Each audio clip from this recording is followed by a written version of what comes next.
সকালে ঘুমিয়ে আছি, তখন হঠাৎ ফোনটা চেঁচামেচি করতে শুরু করলো। কি আর করা, আর ঘুমিয়ে থাকতে পারলাম না। ঘুম ঘুম চোখে তাকিয়ে দেখি লেখা প্যারা দেওয়ার বাস।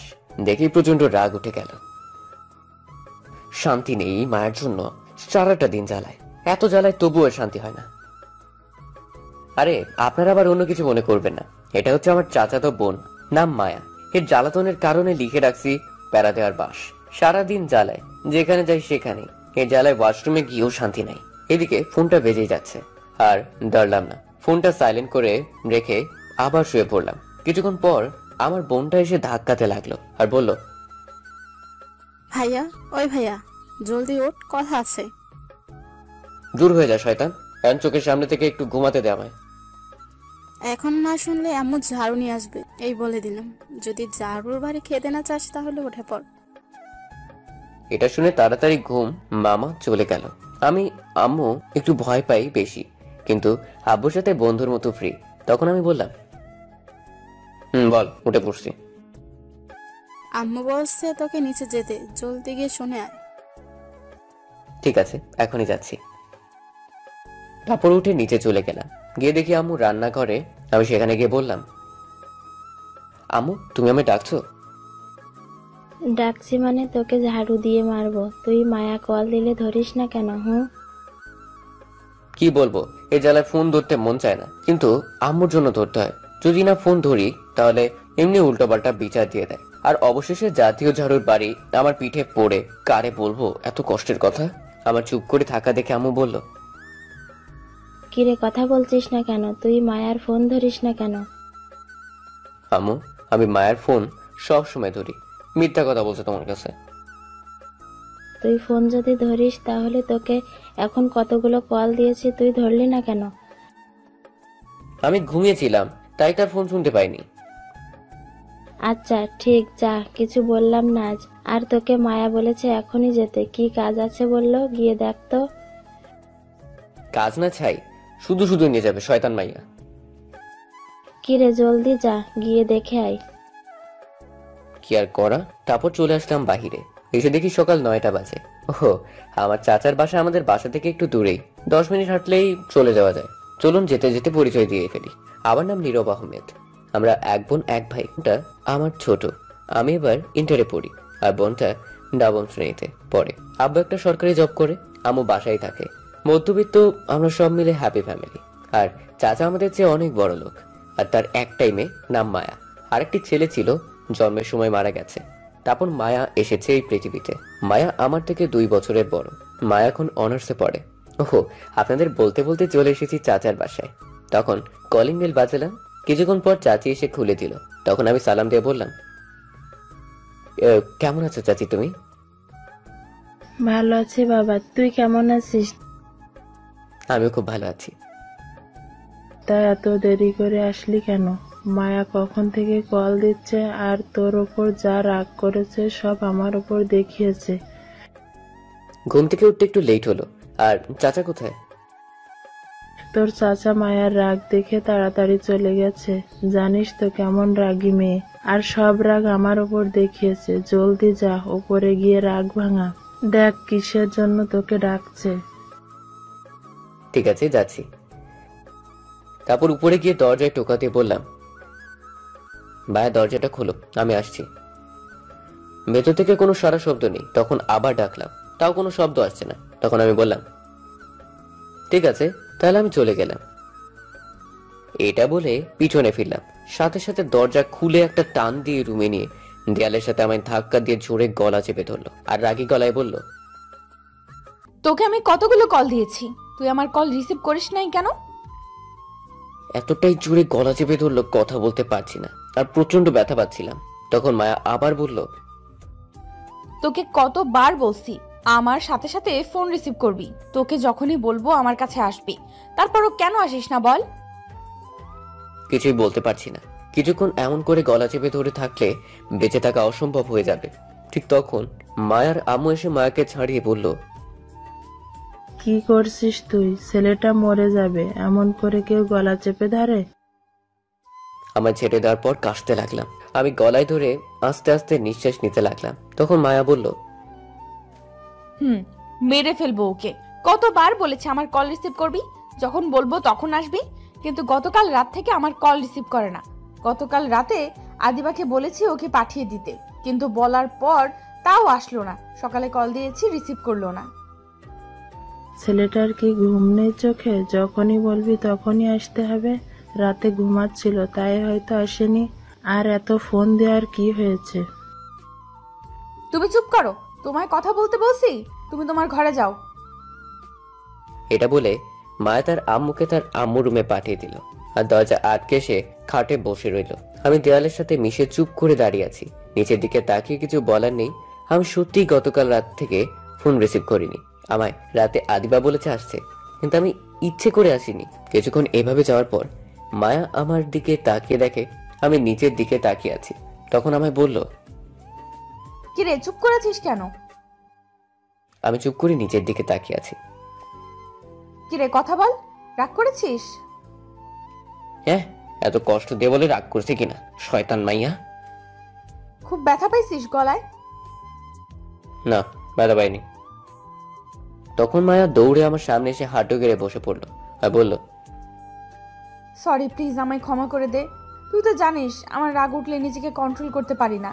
তুই যখন গতকাল আসিস নাই তখন খুব রাগ হয়েছিল, আর সকালে যখন আমার ফোন রিসিভ করিস নাই তখন আরো রাগ হয়েছিল। তাই রাগের মাথায় তোকে একটু বেশি জোরে গলা চেপে ধরে ফেলেছি। প্লিজ ক্ষমা করে দে। ঠিক আছে, যাও, ক্ষমা করে দিলাম। সত্যি কথা বলছিস তুই? সত্যি কথা বলছি। তখন মায়া উঠে সাথে সাথে দুই গালে দুইটা কিস করে বলল, তুই ঘাটে বস, আমি একটু ওয়াশরুম থেকে আসছি। আমি মাথা নেড়ে হ্যাঁ বললাম। তারপর খাটে গিয়ে বসলাম। কিছুক্ষণ পর মায়া ওয়াশরুম থেকে বের হয়ে আসলো আর আমি তার দিকে তাকিয়ে দেখি অবাক হয়ে গেছি। নিজের কাছে কেমন জানি লজ্জা লাগছে আমার। আপনারা বুঝতে পারলে না তো বলছি কি হয়েছে। মায়া একদম শর্ট প্যান্ট আর গেঞ্জি পরে আসছে আমার সামনে।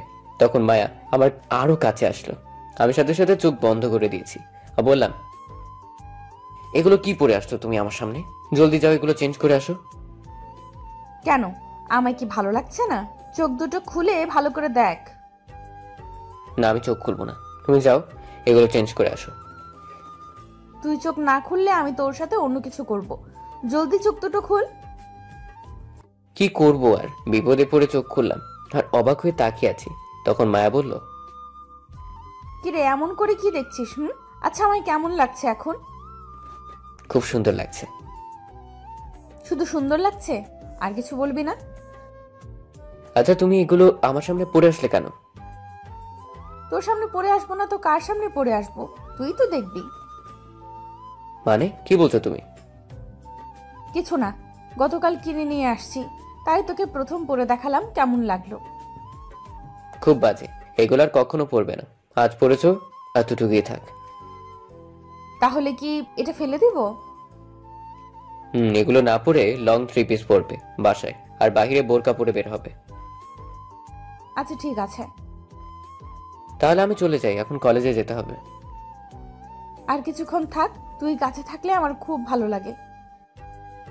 হ্যাঁ, আর আম্মু আমায় ঝাড়ু দিয়ে মারবে। কলেজের সময় হয়ে যাচ্ছে, তুমি ভার্সিটি যাও।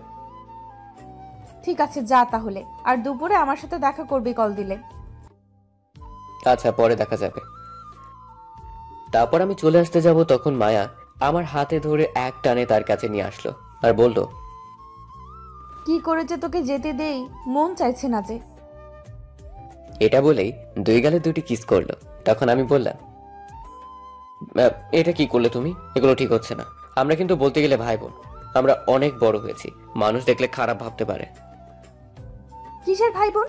আমি তো সেগুলো কিছু ভাবি না, যে যাই ভাবতে থাকুক, আমি তোকে নিজের কাছে পেতে চাই। আমি চলে যাচ্ছি।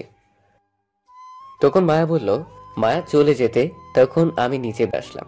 আসার পর চাচিকে বললাম চলে যাচ্ছি। তখন চাচি বলল খেয়ে যেতে, কিন্তু আমি বললাম দুপুরে এসে খাবো। তারপর বাসায় এসে ফ্রেশ হয়ে রেডি হয়ে বের হয়ে পড়লাম কলেজে যাওয়ার জন্য। তখন সামনে দেখলাম জাহিদ যাচ্ছে। ওহো, জাহিদ আমার বন্ধু। আরো বন্ধু আছে, সাথে থাকুন, সব জানতে পারবেন। তখন আমি দৌড়ে গিয়ে বললাম, কিরে তুই আমায় আজ একা রেখে চলে যাচ্ছিস? একবার ফোন করে তো বলতে পারতি। ফোনে টাকা নাই তাই ফোন দিতে পারিনি। আমি মনে করেছি তুই চলে গিয়েছিস। আচ্ছা চল, সময় কম। তারপর হেঁটে যেতে লাগলাম। আমরা যেই কলেজে পড়ি আমাদের বাসা থেকে অনেকটা দূরে। সিএনজি যেতে হয়, ভাড়া 10 টাকা নেয়। কিছু দূরে সিএনজি স্ট্যান্ড। তখন ভাবলাম দুজনের জন্য 2টা আইসক্রিম নেওয়া যাক। খেতে খেতে যাব, যে বাবা সেই কাজ। কিনে খেতে খেতে যাচ্ছিলাম। কিছু দূর যাওয়ার পর আমার জুতোর ফিতা খুলে গেল। তখন মুখে আইসক্রিম নিয়ে বাঁচছিলাম, হঠাৎ মায়া কোথা থেকে এসে আমার মুখ থেকে আইসক্রিম নিয়ে খেতে লাগলো আর বলল, যাক, তাহলে যা চাইলাম তা পেয়ে গেলাম। তারপর মায়া চলে গেল। তখন জাহিদ বলল, এটা কি হলো দোস্ত, তোর মুখের আইসক্রিম নিয়ে খেয়ে ফেললো? হয়তো টাকা নেই তাই নিয়ে গেছে। আচ্ছা চল এখন যাওয়া যাক, এগুলো ভেবে লাভ নেই। ঠিক আছে, চল যাওয়া যাক। তারপর আমি আর জাহিদ হাঁটতে লাগলাম। ওহো, আপনাদের কাছে তো বলাই হয়নি মায়ার ভার্সিটি কোথায়। মায়ার ভার্সিটি আর আমাদের কলেজ দুটি 2 রাস্তা দিয়ে যেতে হয়, তাই একটু বাঁচা গেল, নয়তো কলেজে গিয়েও ঝালাতো মায়ার ভার্সিটি একটু কাছেই। তারপর আমি আর জাহিদ গিয়ে একটা সিএনজিতে উঠে পড়লাম। কিছুক্ষণ পর সিএনজি ছেড়ে দিল। 15 মিনিট পর কলেজ চলে আসলাম। সিএনজি থেকে নেমে ভাড়া দিয়ে কলেজে চলে আসলাম মাঠ দিয়ে। ক্লাসে যাচ্ছিলাম, তখন নীলা এসে পথ আটকে দাঁড়ালো। নীলা হচ্ছে এইখানকার নেতার মেয়ে। নীলা নাকি আমায় পছন্দ করে, কিন্তু আমি তাকে পছন্দ করি না, কারণ সে রাতে ড্রিঙ্ক করে বাজে নেশা করে, তাই আমি তাকে পছন্দ করি না। তখন নীলা বলল, আমার জানো চলে আসছে, আমি সেই কখন থেকে বসে আছি তোমার জন্য। এই তোমাকে না আমি বললাম আমার সামনে আসবে না, তবু আসছো কেন? তুমি তো জানো আমি তোমাকে কতটা ভালোবাসি, তাহলে কেন তোমার কাছে টেনে নিচ্ছ না? আমি আগেও বলেছি, এখন আবার বলছি, ভালো করে শুনে রাখো, আমি তোমাকে ভালোবাসি না, সামনে থেকে সরো। এই বলে আমি নীলার পাশ কেটে চলে আসতে লাগলাম। তখন নীলা বলল, তুমি যতই না বলো না কেন, একদিন ঠিক আমায় ভালোবাসতে হবে। আমি তোমার ভালোবাসা নিয়েই ছাড়বো। আমি কিছু না বলে চলে আসলাম ক্লাসে। এসে বসে আছি, তখন জাহিদ বলল, দোস্ত, এই মেয়ে যে আঠার মতো তোর পিছে লাগছে, একদিন তোকে ঠিক ভালোবাসার কথা বলিয়েই ছাড়বে দেখিস। তার চেয়ে ভালো এখনই বলে দে ভালোবাসিস। শোন, আমি কল্পনাও ভাবি না এই মেয়ের কথা কোনোদিন আমি একে ভালোবাসতে যাব। যদি তোর ইচ্ছে হয় তাহলে তুই গিয়ে প্রেম কর, আর নয়তো চুপ থাক। তখন জাহিদ বলল, না থাক, এই মেয়ে আমার লাগবে না, চুপ থাকছি। তখন জাহিদ চুপ করে রইল। কিছুক্ষণ পর স্যার ক্লাসে আসলো। তখন আমি জাহিদকে বললাম, কিরে ওই 2 হারামি কই আজ আসলো না যে? কার কথা বলছিস তুই? ফারার সাবিরের কথা? ওই দুটো কোথায় আজ? আমিও জানি না, গতকাল তো কিছু বলেনি। আচ্ছা, পরে ফোন করে জেনে নিব কেন আসেনি। এখন ক্লাস কর। তারপর ক্লাসে মনোযোগ দিলাম। এক এক করে 4টি ক্লাস করলাম। 5ম ক্লাস হচ্ছে সাবিনা ম্যাডাম এর। এই ক্লাস কেউ মিস করে না। আগের ক্লাসগুলো মিস করলেও কারণ এই ম্যাডাম অনেক মজা করে। ক্লাসে এসে সবার সাথে দুষ্টুমি করে, আর দেখতে খুবই সুন্দর ম্যাডাম। বয়স খুবই কম, এখনো তার বিয়ে হয়নি। এখন বুঝতেই পারছেন তো। তারপর ম্যাডাম ক্লাসে আসার পর সবাই দাঁড়িয়ে গেল, আর ম্যাডাম বলল, বসে পড়ো সব বড় বড় বাচ্চারা, তা আজ সবাই ক্লাসে আছে? তখন সবাই বলল, হ্যাঁ, কিন্তু আমি বললাম, না ম্যাডাম, 2 জন আসেনি। কে আসেনি আজ? ফাহাদ আর সাব্বির আসেনি ম্যাডাম। এই শয়তান পোড়া 2টা ঠিক মতো ক্লাসে আসে না। আগামীকাল কিছু একটা করতে হবে এদের দুজনকে। আচ্ছা, আজ তোমাদের কিছু প্রশ্ন করব, উত্তর দিবে। যাকে যেটা বলবো সেটা উত্তর দিতে হবে। তখন সবাই মিলে হ্যাঁ বলল। তখন ম্যাডাম বলল, প্রথম একজন ছেলেকে জিজ্ঞেস করবে, তারপর একজন মেয়েকে। তখন প্রথম জাহিদকে বলল দাঁড়াতে, আর জাহিদ বলল, ম্যাডাম, এতগুলো ছাত্র রেখে আমায় প্রথম ধরতে হলো, এটাই ভয় পাচ্ছিলাম। এখন তোমাকে যা বলবো তার বিপরীত নাম বলতে হবে, মানে হাসির। চেষ্টা করব, বলেন ম্যাডাম। হঠাৎ আমার ফোন বেজে উঠলো। আমার ফোনটা সাইলেন্ট করা, তাই শব্দ হয়নি, কিন্তু পকেটে ফোন, তাই কাঁপাকাঁপি শুরু করছে। আমি আর ফোন দেখলাম না, কারণ ম্যাডাম এদিকেই তাকিয়ে আছে। তখন ম্যাডাম বলল, তোমার নাম কি? ফেসবুক। তোমার আব্বুর নাম কি? ইউটিউব। তোমার আম্মুর নাম কি? গুগল। তোমার বোনের নাম কি? হোয়াটসঅ্যাপ। তোমার ছোট ভাইয়ের নাম কি? টুইটে। ম্যাডাম নাম শুনে হাসতে লাগলো, তখন হাসতে হাসতে বলল, হ্যাঁ, ভালো বলছো অবশ্য। এখন নীলা দাঁড়াও। তখন নীলা দাঁড়িয়ে বলল, হ্যাঁ বলুন ম্যাডাম। তুমি কাউকে ভালোবাসো এই কলেজের মাঝে? থাকলে বলতে পারো আমার, আমি সাহায্য করতে পারি। এটা শুনে নীলা খুব খুশি হলো।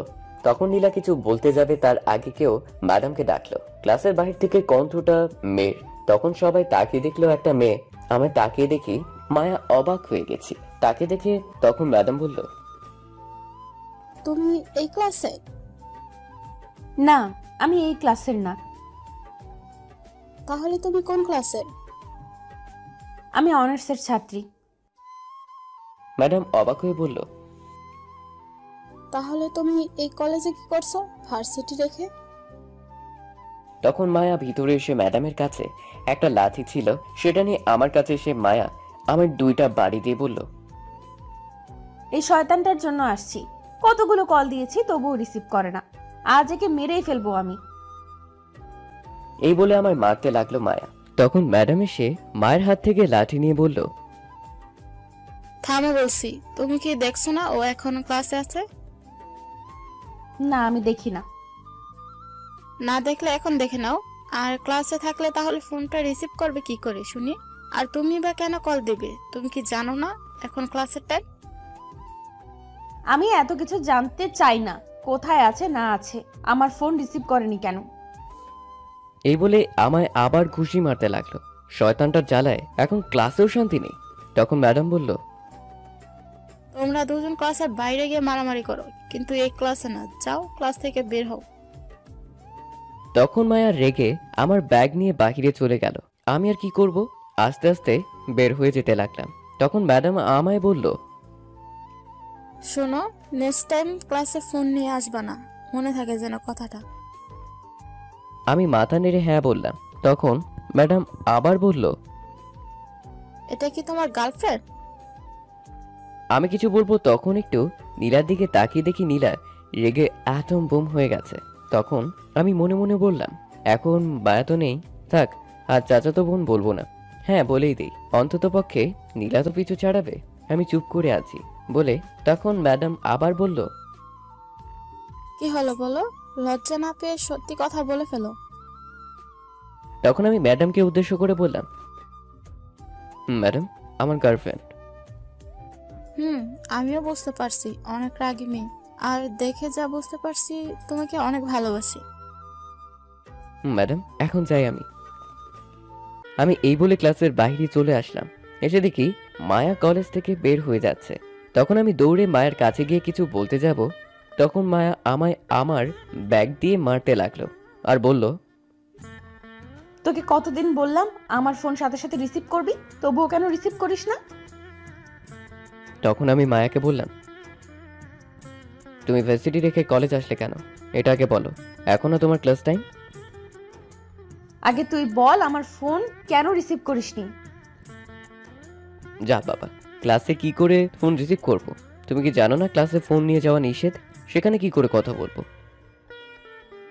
কেন, তুই ফোন নিয়ে বাইরে চলে আসতি, তাহলে কি পায়ে ব্যথা করতো? আচ্ছা সরি, এখন বলো কিসের জন্য কল দিলে আমায়? তখন মায়া আমার গলায় চেপে ধরে বলল, নেক্সট টাইম যেন আর না হয়, তাহলে কিন্তু তোর খবর আছে। তারপর ছেড়ে দিল আর বলল, আয়, আমার সাথে গেলেই বুঝতে পারবি কি জন্য। আমি মাথা নেড়ে হ্যাঁ বললাম। তারপর পিছু পিছু যেতে লাগলাম। কিছুটা সামনে গিয়ে একটা দোকান থেকে আইসক্রিম নিল। মায়া নিয়ে একটা ফাঁকা নির্জন জায়গায় নিয়ে গেল, গিয়ে বলল, এখানে বস। আমি মাথা নেড়ে হ্যাঁ বললাম আর বসে পড়লাম। তখন মায়া আমার হাতে আইসক্রিম নিয়ে বলল, এই আইসক্রিম তুই না কামড়িয়ে এই কিছুক্ষণ খাবি, তারপর আমায় দিবি, আমি খাবো। আমি মায়ের কথা শুনে অবাক হয়ে গেছি। তখন আমি বললাম, তুমি আমার মুখেটা খাবে? খাবো। যাওয়ার সময় যে আইসক্রিম তোর মুখ থেকে নিয়ে গেছিস অনেক মিষ্টি লেগেছে। যখন শেষ হয়েছে তখন আমি যখন আরেকটা কিনে খেলাম তখন তিতে লাগছে। এখন তুই খেয়ে দিবি, তারপর আমি খাবো। কি পাগল মেয়ে রে বাবা, আজকালের বাচ্চাদেরও কিছু খাওয়ানো যায় না, আর মায়া আমার মুখেরটা খেতে চাইছে। বুঝতে পারছি না কি হয়েছে। তখন মায়া ধমকে আবার বলল, কি হলো, জলদি খাওয়া শুরু। এত জোরে ধমক দিয়েছে আমি ভয় পেয়ে গেছি। তখন আর কিছু না বলেই খেতে লাগলাম। আমি খাচ্ছি আর মায়া আমার দিকে তাকিয়ে রইল এক দৃষ্টিতে। তখন আমার কেমন জানি লজ্জা লজ্জা লাগতে শুরু করলো। আমার খাওয়ার সময় কেউ যদি তাকিয়ে থাকে আমার দিকে, তাহলে আমি খেতে পারি না। তখন আমি অন্যদিকে ফিরে খেতে লাগলাম, আর মায়া তখন বলল, কিরে, তুই ওইদিকে ঘুরে খাচ্ছিস কেন? এদিকে ফির আমার দিকে। কি আর করব, তখন তার দিকে ফিরেই খেতে হলো। কিছুক্ষণ পর মায়া টান দিয়ে আইসক্রিম নিয়ে বলল, আর পারবো না, এখন দে জলদি। তখন মায়া আইসক্রিম তার মুখে দিয়ে চোখ বন্ধ করে ফেললো আর বলল, সত্যি তোর ঠোঁটের ছোঁয়ায় এই আইসক্রিমকে যেন মধুর মতো করে তুলেছে। এই বলে মায়া খেতে লাগলো। আমি আর কি করব, তাকিয়ে দেখতে লাগলাম। কিছুক্ষণ পর মায়ার খাওয়া শেষ হলে বলে, আমি আর একটা নিয়ে আসছি, দাঁড়া। আর না, এখন আমি বাসায় যাব। তুমি আমায় মারলেও আর পারবো না। ঠিক আছে, তাহলে বিকেলে একটা আইসক্রিম নিয়ে আমার বাসায় আসবি। এখন বাসায় যা, আমি ভার্সিটি থেকে বইগুলো নিয়ে আসছি। আচ্ছা ঠিক আছে। তারপর আমি সেখান থেকে চলে আসলাম, আর এসে একটা সিএনজিতে উঠে বসে বসে ভাবতে লাগলাম, মায়ের এমনটা করা কি ঠিক হচ্ছে? আমরা তো ভাই বোনের মতো, কিন্তু মায়া যে পাগলামি শুরু করছে, কেউ দেখে বলবে না আমার চাচাতো বোন? সবাই ভাবতে পারে গার্লফ্রেন্ড এতটা ঘনিষ্ঠ হওয়া উচিত নয়। মায়ের থেকে একটু দূরে থাকতে হবে আমার, তাহলে দুজনের নামে খারাপ কথা উঠবে। এমনি কি দুই পরিবারের ভাবতে হতে চলে আসলাম। এসে সিএনজি থেকে নেমে ভাড়া দিয়ে বাসায় চলে আসলাম। এদিকে মায়া তার ভার্সিটি গিয়ে তার বইগুলো নিয়ে তার বান্ধবী অহনার সাথে আসছিল। তখন অহনা বলল, কিরে, তখন এত রেগে কোথায় গিয়েছিলি তুই? কোথায় আবার যাব, নীরবের কলেজে গিয়েছিলাম। শয়তানটা ফোন ধরছিল না। তখন অহনা অবাক হয়ে মায়াকে বলল, কি, তুই কলেজে গিয়েছিলি? কি করব বলো, শয়তানটা কি জাদু করেছে, থাকতেই পারি না না দেখে। এমনকি কথা না বললেও থাকতে পারি না। ও, বুঝতে পারছি, তুই ভালোবেসে ফেলছিস। আরো 1 বছর আগে থেকে ভালোবাসি। বলিস কি? তাহলে বলে ফেল। এখানেই তো সমস্যা বলতে গেলে, কারণ ও আমায় চাচাতো বোনের চোখে দেখে। এর চোখের নামে ইজ্জত পুরো থানায় মামলা করা দরকার। না, সেটাও করা যাবে না, তাহলে আমার থেকে দূরে চলে যাবে। ওহ, এই সমস্যা। শোন, তোকে আমি একটা প্ল্যান বলছি। তুই যদি এই কাজ করতে পারিস তাহলে 100% তোকে ভালোবাসবে। তাহলে জলদি বল। এখন না, আজ বিকেলে আমার বাসায় আসবি, তখন বলবো। আচ্ছা ঠিক আছে। আরেকটা কথা কি জানিস, আসার সময় আইসক্রিম খেয়েছি, ওর খাওয়া আইসক্রিম। তার মানে তুই তার খাওয়া এই আইসক্রিম খেতে গিয়েছিলি? কি করব বল, আমি নিজে কিনে খেতে গেলে তিতে লাগে, তাই গিয়েছি তার আইসক্রিম খেতে। মিষ্টি লাগে অনেক। তুই তো কিস করলেই হয়, আইসক্রিম না খেয়ে। এটা যদি এখন করতে যাই তাহলে রাগ করবে, আর আমার সামনেই আসবে না। এখন তো বকা দিয়ে সামনে নিয়ে আসি, তখন আর আসবেই না। যে করেই হোক, যে কোনো কিছুর বিনিময়ে হোক, আমি ওকে আমার চাই। পাবি, চিন্তা করিস না। আজ বিকেলে আমার বাসায় আসবি কিন্তু। আচ্ছা ঠিক আছে, আসবো। এখন বাসায় যা, তোর বাসায় এসে গিয়েছিস। এ কি রে, আমরা এতটা পথ কথা বলে চলে আসছি। এখন বাসায় যা। আচ্ছা ঠিক আছে। তারপর মায়া চলে গেল তার বাসায়, আর অহনা চলল তার বাসার উদ্দেশ্যে। এদিকে আমি বাসায় আসার পর আম্মু আমায় দেখে বলল, কিরে, আজ এত তাড়াতাড়ি চলে এলি কলেজ থেকে, কারণ কি? তখন আমি একটু মজা করে বললাম, এতদিন স্যার আমাদের ছুটি দিত, আজ আমরা স্যারদের তাড়াতাড়ি ছুটি দিয়ে চলে আসছি।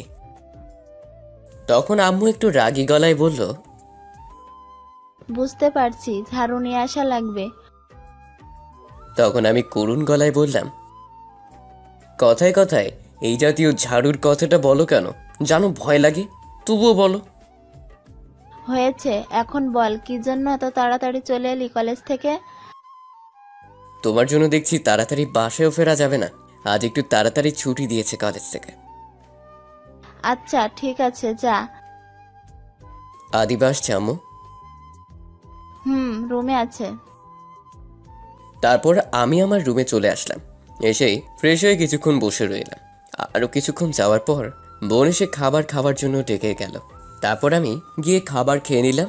খেয়ে কিছুক্ষণ রেস্ট নিয়ে বিকেলে বাসা থেকে বেরিয়ে পড়লাম আড্ডা দিতে। তারপর জাহিদকে ফোন দিলাম, বললাম আমাদের আড্ডাখানায় আসতে।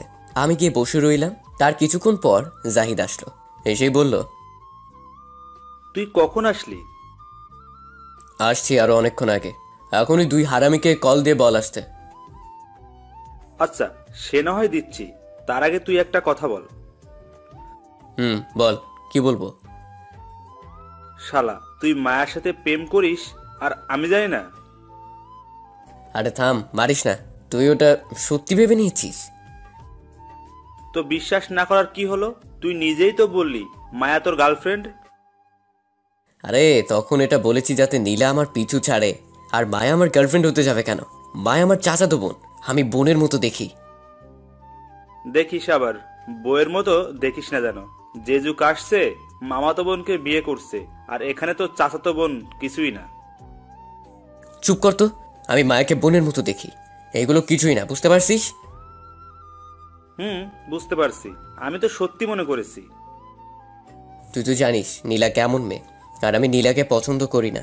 আর তাছাড়া দেখিস তো আমার জ্বালায় আমি না করেছি তবুও কথা শুনছে না। তাই ম্যাডাম যখন জিজ্ঞেস করলো আর না করলাম না, হ্যাঁ বলে দিলাম, কারণ নীলা এটা শুনে পিছু ছাড়বে আমার। নীলা কখনো তোর পিছু ছাড়বে না। নিশ্চয়ই পিছু ছাড়বে, এটা শুনতে যেহেতু পেরেছে। তুই ভাবলি কি করে তোর পিছু ছাড়বে এই মেয়ে?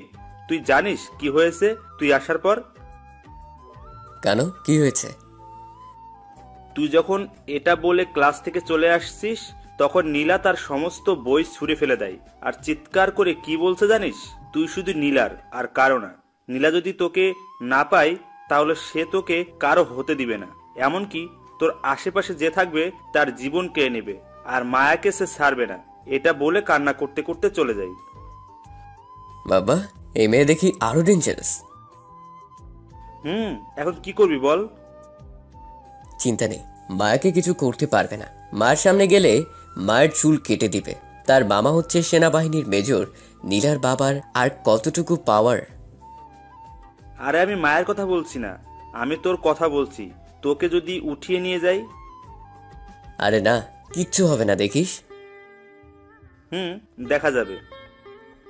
তখন আমি কিছু বলতে যাব, তার আগে আমার ফোনটা বেজে উঠল। তাকে দেখি মায়া ফোন করেছে। তখন জাহিদ বলল, কে ফোন দিয়েছে? আর কে দিবে, মায়া ছাড়া। ও আচ্ছা, কথা বল। দোস্ত, ফোনটা তুই রিসিভ করে বল নীরব এখানে নাই, ফোনটা রেখে কোথাও গিয়েছে। আমি এখন কথা বলতে পারবো না। ঠিক আছে, আমি বলছি, ফোনটা দে। তখন জাহিদ ফোনটা রিসিভ করে বলল, হ্যালো, কে বলছেন আপনি? তুই কে এটা আগে বল। তখন জাহিদ ফোনটা চেপে ধরে আমায় বলল, দোস্ত, এই মেয়ে তো প্রচন্ড রেগে আছে মনে হচ্ছে, যেভাবে ধমক দিচ্ছে আমায়। আরে কথা বল, নয়তো বুঝতে পেরে যাবে। ও আচ্ছা, বলছি। তখন জাহিদ মায়াকে বলল, আমি জাহিদ বলছি, নীরবের বন্ধু। তুই কে এটা আমি শুনতে চাই না। দেখ, রাগ উঠাস না, তাহলে কিন্তু তোকে এসে মেরে হাত পা ভেঙে দিব। নীরবের কাছে ফোনটা দে, এত কথা না বলে। দেখুন, নীরব আমায় আপনাকে বলতে বলেছে ও এখানে নেই। এখন ফোন রাখেন, আসলে আমি ফোন দিব। কেমনটা লাগে বলেন তো? আমি বললাম কি আর বলল কি? তখন আমি জাহিদকে ঘুষি দিয়ে বললাম, শালা, তোকে আমি বললাম আমি এখানে নেই বলতে, আর তুই বলে দিলি। তখন জাহিদ আমার কাছে ফোনটা দিয়ে বলল, নে তুই কথা বল। এমন শিশু পোলাটারে হাত পা ভাঙার হুমকি দেয়? দর, তুই কথা বল। মেয়েদের হাতে মার খাওয়ার ইচ্ছে নেই আমার। তখন আমি ফোনটা নেওয়া মাত্র মায়া বলল, শয়তান বান্দর, তুই এক্ষুনি 3 মিনিটের মাঝে আমার বাসায় আয়, তারপর তোকে বুঝাচ্ছি মিথ্যা কথা বলা। তখন আমি বললাম, আমি যেতে পারবো না, আমার কাজ আছে। তোর কাজকে আমি গুলি করে মারবো, তুই এক্ষুনি আয় বলছি। না, আমি আসতে পারবো না। আসবি না তাহলে? না, আসবো না। তখন মায়া আর কিছু না বলে ফোন কেটে দিল। আমিও ফোনটা পকেটে রেখে দিলাম। তখন জাহিদ বলল, কিরে, তুই না করলি কেন? গিয়ে দেখা করে আসতি, তুই তো বসে আছিস। চুপ কর তো, এর জ্বালায় কি একটু আড্ডা দিতেও পারবো না? যেখানে যাই সেখানেই এর ফোন, সারাদিন জ্বালায়, আর ভালো লাগছে না, যা করার করুক। হঠাৎ তখন কেউ আমার পেছন থেকে কলার চেপে ধরল। আমি পেছনে ফিরে দেখতে যাব, তখন জাহিদ উঠে দৌড়ে চলে গেল। আমি পিছনে তাকিয়ে দেখি মায়া রাগী দৃষ্টিতে তাকিয়ে আছে আর হাতে একটা লাঠি নিয়ে আসছে। আমি তো দেখে ভয় শেষ। তখন আমি কিছু বলতে যাব তার আগে মায়া আমায় লাঠি দিয়ে মারতে লাগলো আর বলতে লাগলো, কি বলছিলি তুই? আমার কাছে যাবি না তাই না? তোর হাত পা আমি আজ ভেঙে দিব। এই বলে মায়া মারতে লাগলো। তখন আমি বললাম, প্লিজ ছেড়ে দাও, আর বলবো না কখনো। না, আর ছাড়া যাবে না। তুই এই কথা অনেকবার বলছিস, আর কোনো কথা শুনতে চাই না। এই বলে মায়া মারতে লাগলো। তখন আমি আশেপাশে তাকিয়ে দেখি মানুষ এসে ভিড় জমিয়ে দেখছে। তখন আমি বললাম, দেখো, অনেক মানুষ এসে গেছে আর ভিড় জমিয়ে দেখছে, তারা কিন্তু খারাপ কিছু ভাবছে আমায়। ছেড়ে দাও, তুমি যা বলবে আমি শুনবো, যা করতে বলবে বলবো। তখন মায়া তাকিয়ে দেখলো সত্যি অনেক মানুষ এসে গেছে। এটা রাস্তার একটু পাশে একটা গাছতলায়, আমরা সেখানেই বসে আড্ডা দিই। এখান দিয়ে বেশি মানুষ চলাচল করে না, কিন্তু বিকেলে চলাচল করে, কারণ এই রাস্তা দিয়ে বিকেলে সবাই বাজারে যায়। তখন মায়া সবাইকে বলল, আপনারা সবাই এখান থেকে চলে যান, কিছুই হয়নি, এত ভিড় করার কি হলো, যান বলছি। তখন সবাই চলে গেল আর মায়া বলল, তুই আমার সাথে চল। তুই কি জানি বললি, আমি যা করতে বলবো করবি? ঠিক আছে, আয়, আজ তোর সাথে অনেক কিছু করব। তখন আমি মায়াকে বললাম, অনেক কিছু করবে মানে কি করবে তুমি আমার সাথে? আয় না তুই আমার সাথে, পরে গেলেই তো বুঝতে পারবি কি করব। এর মতলবটা কি কে জানে? ভাবসব দেখে মনে তো হচ্ছে না ভালো মতলব আছে। যাই হোক, যদি আবার মারে তাহলে আমিও এবার ছাড়বো না। এই বলে দিলাম। তখন মায়া বলল, দাঁড়িয়ে না থেকে চল। তখন আমি বললাম, না, আমি যাব না তোমার সাথে। না গেলে সত্যিই মারবো আবার, এখন চল বলছি। শয়তান মেয়ে, তুই যদি আমার সিনিয়র না হতি আর চাচাতো বোন না হতি তাহলে তোকে বুঝিয়ে দিতাম এতক্ষণে। তখন মায়া আবার বলল, কি রে, কি ভাবছিস? কিছু না। চল তাহলে, তুই বলছিস আমি যা বলবো করবি, এখন চল। এই বলে তখন মায়া আবার হাতে ধরে টেনে নিয়ে যেতে লাগলো, কিন্তু অন্য একটা রাস্তা দিয়ে নিয়ে যেতে লাগলো আমায়। তখন আমি খেয়াল করলাম এটা তো আমার বাসার রাস্তা, অথবা মায়ের বাসার রাস্তা, না অন্য রাস্তা দিয়ে নিয়ে যাচ্ছে। তখন আমি মায়াকে জিজ্ঞেস করলাম, কোথায় নিয়ে যাচ্ছ আমায়? এদিক দিয়ে, এটা তো বাসার রাস্তা নয়। তখন মায়া হাসতে হাসতে বলল, চুপ করে আয়, অনেক কিছু করার আছে। কতদিন অপেক্ষায় ছিলাম এই দিনটির জন্য, কোনো কথা না বলে আয়। তখন আমি কিছুটা ভয় পেয়ে গেলাম মায়ের কথা শুনে, কারণ এই মায়া অনেক রাগী মেয়ে, আবার মারবে না তো, এটা ভেবেই ভয় লাগছে। কিছুক্ষণ পর মায়া একটা বাসার সামনে নিয়ে গেল, গিয়ে তখন টেনে আমায় ভিতরে নিয়ে গেল। মায়া ভিতরে নিয়ে যাওয়ার পর দেখি একটা মেয়ে উল্টো দিকে ফিরে রয়েছে দাঁড়িয়ে। তখন মায়া তাকে উদ্দেশ্য করে বলল, কি রে অহনা, আঙ্কেল আন্টি কোথায় আজ? একটু পাশের বাসায় গেছে একটা চাচিকে দেখতে, খুবই অসুস্থ তাই। অহনা এদিকে ফিরেই দেখলো আমি মায়ের সাথে আসছি। তখন অহনা বলল, এ কি নীরব ভাইয়া, আপনি কেমন আছেন? আসলে অহনা আমায় আগে থেকে চিনে, কারণ মায়া পরিচয় করিয়ে দিয়েছিল একদিন, আর ভাইয়া বলে ডাকতে বলছে, আর সেখান থেকে আমিও চিনি। তখন আমি অহনাকে বললাম, এই তো আছি কোনো মতে বেঁচে আর কি। কেন, কি হয়েছে? আমি কিছু বলতে যাব, তখন মায়া বলল, থাক, আর কিছু জিজ্ঞেস করা লাগবে না, আমি নিয়ে আসছি। আর শোন, তোর রুমটা আমার লাগবে, এখন আমাদের কাজ আছে, তুই ভুলেও আসতে পারবি না যতক্ষণ না আমি বলি। কি ব্যাপার, কি মতলব তোর? সেটা তোকে বলতে যাবো কেন? তোকে যেটা বললাম সেটা করবি। আর তোর খাটের নিচে লাঠি আছে তো? আছে। আচ্ছা ঠিক আছে, তুই থাক, আমি যাচ্ছি। আচ্ছা ঠিক আছে, যা। তারপর মায়া আমায় টেনে নিয়ে গেল অহনার রুমে, গিয়ে দরজা বন্ধ করে দিল। তখন আমি বললাম, কি করছো কি তুমি? দরজা বন্ধ করছো কেন? দরজা খুলে দাও। স্টপ। তখন মায়া কিছু না বলে আমায় ধাক্কা দিয়ে খাটে ফেলে দিল, আর সাথে সাথে তার জর্জেট ওড়না দিয়ে হাত বেঁধে ফেললো। তখন আমি আবারও বললাম, কি করছো তুমি? পাগল হয়ে গেছো নাকি? উল্টাপাল্টা কাজ করছো। আমি বলছি না কোনো কথা বলবে না, চুপ করে থাকো। তখন আমি উঠে বসতে চাইলাম, তখন মায়া আমায় আবার ধাক্কা দিয়ে শুইয়ে দিল আর উঠে আমার বুকের উপর বসলো। তখন আমার কাঁধে একটা কিস করলো, আর আস্তে আস্তে কিস করতে করতে উপরে উঠতে লাগলো। এক পর্যায়ে সারা মুখে কিস করতে লাগলো। তখন মায়া বলল, তোর ঠোঁটগুলো আমায় সারাক্ষণ বিরক্ত করে, কখন তাকে আদর করব? তুই কাছে থাকলে নিজেকে সামলে রাখতে পারি না, অনেক ভালোবাসি তোকে। এই বলে মায়া সারা মুখে কিস করতে লাগলো। তখন আমি বললাম, কেন এমনটা করছো? আমরা চাচাতো ভাই বোন, ভালোবাসা এটা হয় না, প্লিজ থামো। তখন মায়া বলল, কে বললো হয় না? দুটি মন এক হলেই সব হয়।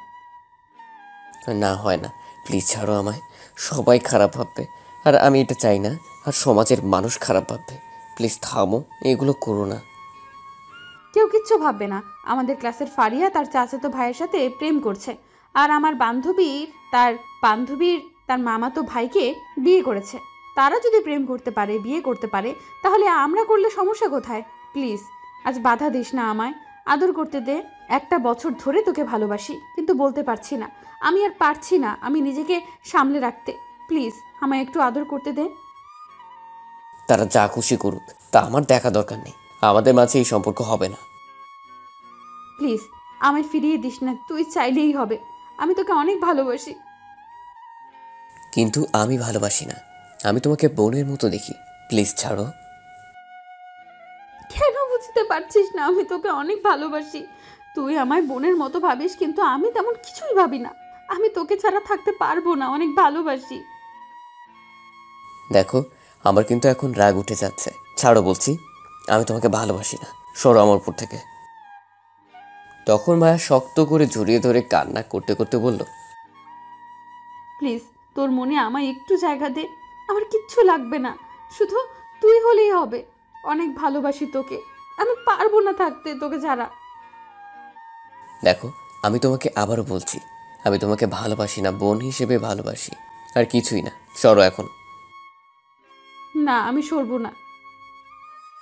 মায়া এটা বলেই আমার শার্ট খুলতে লাগলো। তখন আমি বললাম, কি করছো তুমি এগুলো? আমার শার্ট কেন খুলছো? কিন্তু মায়া আমার কোনো কথাই শুনছে না, আমার শার্টের সব বোতাম খুলে ফেললো। আর তখন মায়া আমায় কিস করতে লাগলো সারা মুখে। তখন আমি কিছু বলতে যাব, তার আগেই তার ঠোঁট দিয়ে আমার কথা বলা বন্ধ করে দিল, আর কিস করতে লাগলো। এক পর্যায়ে পাগলের মতো টেনে আমার ঠোঁট খেতে লাগলো। আমার হাতটা বাঁধা বলে কিছু করতেও পারছি না। মায়া আস্তে আস্তে আরো পাগলামি শুরু করতে লাগলো। আমি কি করব বুঝতে পারছি না। এখন যদি মায়াকে না আটকানো যায়, তাহলে সত্যি কিছু একটা করে ফেলবে। ঠিক তখনই অহনা এসে দরজার বাহির থেকে বলল, মায়া জলদি দরজা খোল, আব্বু আম্মু চলে আসবে এক্ষুনি, জলদি দরজা খুলে বাইরে আয়। এদিকে মায়ার কোনো খেয়াল নেই বাহির থেকে কে কি বলছে। তখন আবার অহনা বলল, মায়া দরজা খুলে বাইরে আয় জলদি। এবার মায়া শুনতে পেল আর বলল, আমার আরো কিছুক্ষণ লাগবে। প্লিজ তোর পায়ে পড়ি, জলদি বেরিয়ে আয়, নয়তো আব্বু আম্মু এসে দেখলে আমায় সন্দেহ করবে। ঠিক আছে আসছি, দাঁড়া। এই বলে মায়া আমার উপর থেকে নেমে গিয়ে দরজা খুলে দিল। আর অহনা তখন ঘরে এসে পড়লো আর দেখলো আমায় ওড়না দিয়ে বেঁধে খাটে ফেলে রাখছে, শার্টের বোতাম খোলা। তখন অহনা বলল, ছি, কি করছিলি তুই এগুলা? পাগল হয়ে গেলি নাকি বিয়ের আগেই এইসব? পাগল হয়ে গেছে ওর প্রেমে। আর ওকে পাওয়ার জন্য আমি সব কিছু করতে পারি। তাই বলে এক্ষুনি এইসব করতেই হবে? তখন মায়া আর কিছু বলল না, চুপ করে রইল। তখন আমি অহনাকে বললাম, অহনা, আমার হাতের বাঁধনটা খুলে দাও তো। তখন মায়া বলে উঠল, না, খুলবে না। তুই আগে বল আমায় ভালোবাসিস। অহনা, কি বললাম? আমি বাঁধন খুলে দিতে? তখন অহনা এসে আমার হাতের বাঁধন খুলে দিল, আর আমি উঠে মায়ের কাছে গিয়ে ঠাস করে দুটি চড় দিয়ে বললাম, ছি, তুমি ভাবলে কি করে এগুলো? তুমি আমার চাচাতো বোন, আমি তোমাকে বোনের মতো দেখি। তোমার ডাকে আসি বলে এই নয় যে আমি তোমাকে ভালোবাসি। তুমি আমার চাচাতো বোন বলে বেঁচে গেলে, নয়তো আরও কয়েকটি চড় দিতাম। আমি আর কখনো ফোন দিবে না। তুমি আজ থেকে এমনকি সামনে পর্যন্ত আসবে না। মনে রেখো, আজ থেকে তোমার আমার কোনো সম্পর্ক নেই। তোমার বাসায় আর আমায় ডাকবে না। আমি এই বলে চলে আসতে যাব, তখন মায়া আমার হাত ধরে বলল, প্লিজ তুই এমনটা করিস না। আমি থাকতে পারবো না তোকে ছাড়া, এক মুহূর্তের জন্যও পারবো না। আমি পারবো না তোকে ছাড়া থাকতে, অনেক ভালোবাসি তোকে। তখন আমি মায়ের হাতটি ছাড়িয়ে বললাম, তোমার মাথায় যা ঘুরছে তা ভাবা বন্ধ করে ফেলো। এই বলে দিলাম, আমার সামনে তো আসার কথা কখনো কল দিবে না আমায়। তারপর আমি সেখান থেকে চলে আসলাম। আর আসার পর অখনো তখন মায়াকে বলল, তুই কি করলি এটা? তোর এখন বলার ঠিক হয়নি। তুই আমার সব প্ল্যান নষ্ট করে দিলি। কি করব বল? থাকতে পারছিলাম না যখন একটা কথা শুনতে পেয়েছি। কি কথা শুনতে পেয়েছিস? তুই নীলাকে চিনিস? চিনতে পারছি। কেন, কি হয়েছে? আজ ফোন করেছে কিছুক্ষণ আগে, আর আমায় বলেছে সে নাকি নীরবকে ভালোবাসে। তখন আমি বলছি আমি ভালোবাসি নীরবকে। তখন নীলা কি বললো জানিস? বলছি নীরব নাকি শুধু তার, আর কারোর না। সে যদি না পায় তাহলে কারো হতে দিবে না। আর আমায় বলেছে নীরবের সাথে যেন না দেখে, আর যদি দেখে তাহলে নাকি আমার মৃত্যু হতে পারে। এটা শুনে আর থাকতে পারলাম না। বলে দিলাম, ভয় হচ্ছে যদি আমার কাছ থেকে নিয়ে যায় তাহলে আমি কি নিয়ে বাঁচবো, কাকে নিয়ে থাকবো? আমি শুধু নীরবকেই চাই, আর কাউকে না। আমি পারবো না থাকতে, অনেক ভালোবাসি। তখন অহনা বলল, আরে কান্না করিস না, থাম। আর চিন্তা করিস না, নীরব শুধু তোর হবে। কিন্তু তুই এইটা ভুল করেছিস। এখন রুমে এসে যা করছিলি। কি করব বল? রাজি হচ্ছে না, তাই ভাবলাম নিজের সবটা দিয়ে দেখি রাজি করতে পারি কিনা। এটা করেই ভুল করলি। এখন তোর উপর আরো রাগ উঠেছে গেছে। এখন এইটা ভাঙাতে প্রায় অসম্ভব হয়ে যাবে। সব প্ল্যান নষ্টই করে দিলি তুই আমার। আমি কিছুই জানি না, আমার শুধু নীরবকে চাই। যে কোনো কিছুর বিনিময়ে সব কিছু করতে রাজি আমি। ঠিক আছে শোন, এখন আমি যা বলবো তাই করবি। যদি তুই সব ঠিক মতো করতে পারিস তাহলে নীরব তোর হবেই। বল, আমি সব কিছু করতে রাজি নীরবকে পাওয়ার জন্য। বল কি করতে হবে? ঠিক আছে শোন তাহলে। গল্প শুনতে থাকেন, তাহলে সব আস্তে আস্তে জানতে পারবেন প্ল্যান কি ছিল। সব কিছু শুনে মায়া তখন বলল, ঠিক আছে, আমি সব কিছু করতে রাজি, সব করব পাওয়ার জন্য। কিন্তু এটা যদি না কাজ হয় তাহলে? এটা কাজ করবেই, চিন্তা করতে হবে না। কারণ আমিও এটা করেছি। আর আমার চাচাতো ভাইয়ের সাথে রিলেশন চলছে আমার। ওই শয়তান মেয়ে, তুই রিলেশন করছিস আগে বলিসনি কেন? ভেবেছিলাম বলবো বলবো, কিন্তু তুই তো আমার সাথে আর এই বিষয় নিয়ে কথা বলিসনি, তাই। আচ্ছা ঠিক আছে, দেখি তোর প্ল্যান কতটুকু কাজ করে। তাহলে আমি আগামীকাল থেকে কাজে লেগে পড়বো। তাই কর। আর ওই নীলাকে কিছু একটা করতে হবে। ওর কত বড় সাহস আমার জানকে আমার কাছ থেকে নিয়ে যাওয়ার হুমকি দেয়। আমি ওকে দেখে নিব। তা কি করবি তুই নীলাকে? তুই শুধু দেখ কি করি আমি নীলাকে। দেখি তুই কি করিস, তবে একটু তাড়াতাড়ি কিছু করিস। কারণ নীরব যেহেতু তোর উপর রেগে আছে, এখন তোর কাছ থেকে নিজেকে অনেক দূরে সরিয়ে নেবে। আর নীলা যেহেতু তোকে হুমকি দিয়েছে, তাহলে এই ফাঁকে নীলা তার কাজ করে যাবে, আর তোর থেকে বেশি এগিয়েও যাবে, আর নীলা নীরবকে পেয়েও যাবে। কখনো না, নীরব শুধু আমার, আর কারো না। এখানে আরেকটা চিন্তার বিষয় আছে। কি সেটা? যদি নীলা তার আব্বু আম্মুকে নিয়ে নীরবের বাসায় যায় বিয়ের কথা বলতে, তাহলে কি হবে? আরে এই চিন্তা নেই, আসলেও কিছু হবে না। আমি মামাকে দিয়ে তাদের দেখে নিব। ও আচ্ছা। আর ওর কত বড় সাহস আমায় ফোন করে হুমকি দেয়। আর নীরব নাকি শুধু ওর। আমি নাকি নীরবকে ভুলে যেতে, যেখানে আমি না দেখে একদিন থাকতে পারি না, সেখানে আমায় হুমকি দিয়ে সারা জীবনের জন্য নিয়ে চলে যাবে। এটা কখনো হবে না। ও আমার জান। আচ্ছা, এই টপিক এখন থাক। আমি যা বললাম তা করতে থাক আগামীকাল থেকে। তাহলে দেখবি পাখি নিজে থেকে এসে ধরা দেবে। এখন আয় একটু ফুচকা খেয়ে আসি। আব্বু আম্মু চলে আসছে মনে হয়। এখন ফুচকা খেতে যাবি? চল। কিন্তু আমার তো ফুচকা খেতে মন চাইছে না। তাহলে কি খেতে মন চাইছে? আমার মন চাইছে ওর ঠোঁট খেতে। কত মিষ্টি ঠোঁট, আহ কি টেস্ট। শয়তান মেয়ে কোথাকার, তোর কি একটু লজ্জা নেই? যা বাবা, লজ্জার কি হলো? এইখানে যেটা সত্যি সেটা বললাম, তুই যাই বলিস। আমার ওর ঠোঁট হলে আর কিচ্ছু লাগবে না, সারাদিন ঠোঁট খেতে পারলেই হবে। থাক আর বলিস না, চল তুই এখন। তুই ফুচকা না খেলেও আমি খাবো, আমার সাথে চল। আচ্ছা ঠিক আছে, চল। তারপর দুজন বেরিয়ে গেল রুম থেকে। রুমের বাইরে এসে দেখে অহনার আব্বু আম্মু বসে আছে। তখন অহনা তার আব্বু আম্মুর সাথে কথা বলে বাসার বাইরে চলে আসলো মায়াকে নিয়ে, আর ফুচকা খাওয়ার উদ্দেশ্যে যেতে লাগলো ফুচকার দোকানে। অহনার বাসা থেকে বেশি দূরে না, একটু সামনেই ফুচকার দোকান আছে। তারা ফুচকা খাওয়ার উদ্দেশ্যে যেতে লাগলো।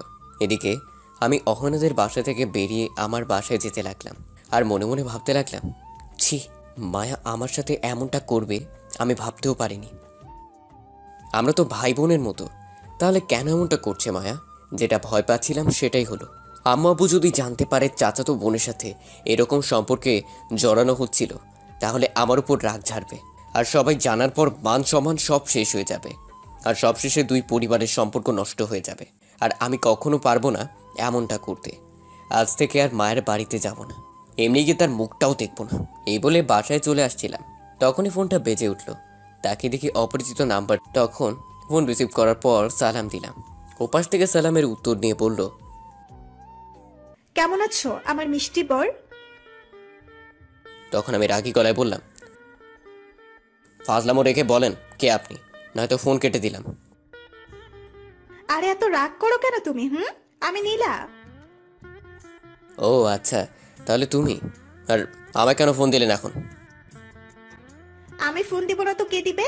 তুমি আমার মিষ্টি বর। ধ্যাৎ, ফালতু কথা শোনার সময় নাই এখন, ফোন রাখো। কি ব্যাপার, আজ এত রেগে আছো যে? কারণ কি? তুমি যতই রাগ করো আর আমার কাছ থেকে দূরে থাকো, আমি তো তোমাকে আমার করেই নিব। আরো কিছু বলার আছে? আর ওই মায়ের কাছ থেকে 100 হাত দূরে থাকবে, ভুলেও ওর কাছে যাবে না, আর কোনো মেয়ের দিকে তাকাবে না, এই বলে দিলাম। আমি কার কাছে যাব না যাব, কার দিকে তাকাবো না তাকাবো সেটা আমার ব্যাপার, তোমাকে নাক গলাতে বলিনি। আমার ফোনে আর কল দিবে না, এই বলে দিলাম। তুমি চাই বলো, তা আমার কিচ্ছু যায় আসে না। আমি শুধু তোমাকে চাই। আর একটা কথা, আমি আমার আব্বুকে তোমাদের বাড়িতে পাঠাবো বিয়ের কথা বলতে, খুব তাড়াতাড়ি। এই বলে নীলা ফোন কেটে দিল। আমি আর কিছু না ভেবে বাসায় চলে আসলাম। এসে রুমে গিয়ে শুয়ে রইলাম। রাতে বোন এসে খাবার খাওয়ার জন্য ডেকে গেল। আমি খাবার খেয়ে সোজা রুমে চলে আসলাম। এসে ফোন বন্ধ করে ঘুমিয়ে গেলাম। ওদিকে মায়া খাবার খেয়ে তার রুমে গিয়ে আমায় ফোন দিতে গিয়ে দেখলো ফোন বন্ধ। তখন মায়া মনে মনে হাজারটা বকা দিয়ে শুয়ে পড়ল। সকালে মায়া একটু জলদি উঠে গেল। উঠে ফ্রেশ হয়ে মনে মনে বলতে লাগলো, মায়া, তোর ভালোবাসাকে পাওয়ার মিশন শুরু আজ থেকে। তাহলে প্রথম কাজটা শুরু করি এখন। আগে একটু জানটাকে দেখে তারপর বাকি কাজ করব। এই বলে মায়া নিচে আসলো। তখন মায়ের আম্মু মায়াকে দেখে অবাক হয়ে বলল, এটা আমি কাকে দেখছি? না, এটা হতে পারে না, এটা নিশ্চয়ই স্বপ্ন দেখছি। তখন মায়া তার আম্মুকে বলল, কি উল্টাপাল্টা বলছো মা? তুই কি সত্যি আমার মেয়ে মায়া? এখন দাঁড়িয়ে আছিস? তো তোমার কি মনে হয় আমি ভূত? না, তা নয়। দাঁড়া, একটা চিমটি কেটে দেখছি। তখন মায়ার আম্মু তার নিজের শরীরে চিমটি কেটে বলল, না, ব্যথা পেয়েছি, তার মানে সত্যি। তখন মায়া কিছু বলতে যাবে তার আগেই মায়ের আব্বু এসে তখন বলল, কি সত্যি মায়ার আম্মু? দেখো তো এটা কে? তখন মায়ের আব্বু দেখে বলল, এটা তো মায়া। এ কি রে মা, তোর শরীর ঠিক আছে তো? তুই এত সকালে উঠলি? তোমরা কি শুরু করলে বলো তো সকাল সকাল? কি শুরু করলাম আবার? আমার মেয়ে এত সকালে উঠবে আমি তো ভাবতেই পারিনি। যে মেয়ে 10টার আগে ঘুম থেকে উঠতে চায় না, সে মেয়ে আজ 6টার আগে উঠে গেল একদম ফ্রেশ হয়ে। কেন উঠতে পারি না বুঝি? উঠতে পারিস, কিন্তু হঠাৎ করে আজ এত সকালে উঠলি কি জন্য? একটু কাজ আছে, নীরবের বাসায় যেতে হবে। এত সকালে তাই বলে? কিছুক্ষণ পর এসে তারপর ভার্সিটি যাব। কি এমন কাজ বলতো? এত কারণ জিজ্ঞেস করো কেন? আমি কি পালিয়ে যাচ্ছি কোনো ছেলে নিয়ে? এমনি কাজ আছে তাই যাচ্ছি। আরে এত রাগ করার কি আছে? যা, তাড়াতাড়ি চলে আসবি। কি রাগী মেয়ে দেখছো, কিছুই বলা যায় না। তোমার মতো হয়েছে একদম। আমার চেয়েও বেশি রাগী হয়েছে। তখন মায়া বলল, আমি যাচ্ছি এখন। তারপর মায়া চলে আসলো বাসা থেকে বেরিয়ে, এসে হাঁটতে হাঁটতে চলে আসলো আমার বাসায়। তখন এসে দেখলো আম্মু উঠে বসে আছে। তখন আম্মু মায়াকে দেখে বলল, আরে মায়া, এত সকালে কেমন আছিস? ভালো, তুমি কেমন আছো? ভালো। তা আজ আমাদের বাড়িতে এত সকালে কি মনে করে? কেন আসতে পারি না? আরে পাগলি, মন খারাপ করছিস কেন? তুই তো আর আমাদের বাসায় আসতে চাস না, তাই বললাম। কেন আসতে পারবি না? এটা তো তোর বাড়ি, যখন খুশি আসবি। এখন থেকে প্রতিদিন আসবো। আয়, ঘরে বস। এখনো কেউ ওঠেনি? না, সবাই উঠতে উঠতে 9টা বাজতে পারে। ও, নীরব উঠছে? না, ঘুমাচ্ছে। এত সকালে উঠবে নীরব? আর মানুষ পেলি না কেন? কি হয়েছে? একটু কাজ আছে ওর সাথে। ও আচ্ছা, তাহলে তুই গিয়ে তোল। আমি একটু পাশের বাসায় যাচ্ছি। কিছুক্ষণ আগে এসে বলল একটু যেতে। গিয়ে শুনে আসি। তুই থাকিস, আমি আসছি 10 মিনিটের মাঝে। ঠিক আছে, যাও। আমি গিয়ে তুলছি নীরবকে এক্ষুনি। তখন আম্মু চলে গেল আর মায়া চলে আসলো। এসে দেখে আমার রুমের দরজা খোলা। তখন মায়া বলল, বাহ, ভালোই হয়েছে, রুমের দরজাটা খোলা রেখেছে। তখন মায়া রুমে গিয়ে দেখে আমি ঘুমিয়ে আছি। তখন মায়া দরজা বন্ধ করে বলল, ইস, কি কিউট লাগছে ঘুমের মধ্যে। মন চাইছে এক্ষুনি গিয়ে বুকে মাথা রেখে শক্ত করে জড়িয়ে ধরে চুপটি করে ঘুমিয়ে পড়তে। এই বলে মায়া আরো কাছে গিয়ে দাঁড়ালো আর এক দৃষ্টিতে তাকিয়ে রইল কিছুক্ষণ। তাকিয়ে হঠাৎ ঠোঁটের দিকে চোখ গেল। তখন মায়া তার ঠোঁটে কামড় দিয়ে বলল, ইস, এত মিষ্টি ঠোঁট, আমার দেখলেই নিজেকে সামলে রাখতে পারি না। কি করি এখন? দুষ্টু মন বলছে খেতে, ঠোঁট তোমায় ডাকছে। কি করি এখন? এই বলে মায়া তাকিয়ে রইল কিছুক্ষণ, যাওয়ার পর বলল, আর পারছি না নিজেকে সামলে রাখতে। যা হওয়ার হবে, আগে ঠোঁট খেয়ে নিই। তখন মায়া আমার গেঞ্জি দিয়ে পা বাঁধলো আর তার ওড়না দিয়ে হাত বাঁধলো, বেঁধে আমার বুকে বসে পড়লো। তখন আমার সাথে সাথেই ঘুম ভেঙে গেল আর তাকিয়ে দেখি মায়া বসে আছে আমার উপর। আমি কিছু বলার আগেই তার ঠোঁট দিয়ে আমার কথা বলা বন্ধ করে দিল আর ঠোঁট খেতে লাগলো। 1 মিনিট যাওয়ার পর হঠাৎ আম্মু বাহির থেকে বলল, মায়া কই, তুই একটু জলদি আয় তো মা। তখন মায়া বলল, শাশুড়ি আর ডাকার সময় পেল না, একটু রোম্যান্স করছি তাও করতে দেবে না। হ্যাঁ, সমস্যা নেই, পরে একেবারে খেয়ে পুষিয়ে নেব। তখন আবার আম্মু বলল, মায়া একটু জলদি আয়। আসছি, একটু দাঁড়াও। তখন আমি মায়াকে রাগী গলায় বললাম, আমার রুমে আসার তোমাকে সাহস দিল কে? কিছুদিন পর এটা আমার রুম হবে, সাহসের কি হলো? আমি আমার রুমে আসছি। আর তুমি আমায় কিস করলে কেন? এগুলো সব আমার জিনিস, আমি খাবো না তো কে খাবে? তোমাকে না বলছি আমার সামনে আসবে না, যাও আমার সামনে থেকে। মায়া কই রে, তুই আয়। আসছি। তখন মায়া আমার হাতের বাঁধন খুলে তার ওড়না নিয়ে চলে গেল বাহিরে, আর গিয়ে মনে মনে বলল, যা রাগ করার কর, যা বকা দেওয়ার দিয়ে নে, আজকের দিন শুধু, আগামীকাল থেকে আর পারবি না। আমি তখনই উঠে গিয়ে হাত মুখ ধুয়ে এসে বকা দিতে দিতে মায়াকে শুয়ে ঘুমিয়ে পড়লাম। এদিকে মায়া আম্মুর কাছে গিয়ে বলল, কি হয়েছে বলো? আর বলিস না, হাতটা একটু কেটে গেছে ওই বাড়িতে গিয়ে, তুই একটু বেঁধে দে তো। ইস, তোমার কি কোনো খেয়াল নেই কতখানি কেটে গেছে হাত? কিভাবে কাটলো? আসো বেঁধে দেই। জানি না কি করে কেটে গেছে হঠাৎ। আচ্ছা, নীরবকে উঠাইছিলি? যে কাজে গিয়েছে সেটা আর হয়নি, বললো হবে না, অন্য কোনো দিন নিয়ে যাবে। ও আচ্ছা, কি কাজ? পরে বলবো তোমাকে, আগে হয়ে যাক। তারপর মায়া বেঁধে দিল হাত দিয়ে, আমার বোনকে উঠিয়ে আম্মুর কাছে দিয়ে বিদায় নিয়ে চলে গেল। সেখান থেকে সোজা অহনার বাসায় চলে গেল। গিয়ে দেখে অহনা তার জন্য অপেক্ষা করছে। তখন অহনা বলল, এত লেট করলি কেন? তোর ফোন কোথায়? বন্ধ কেন?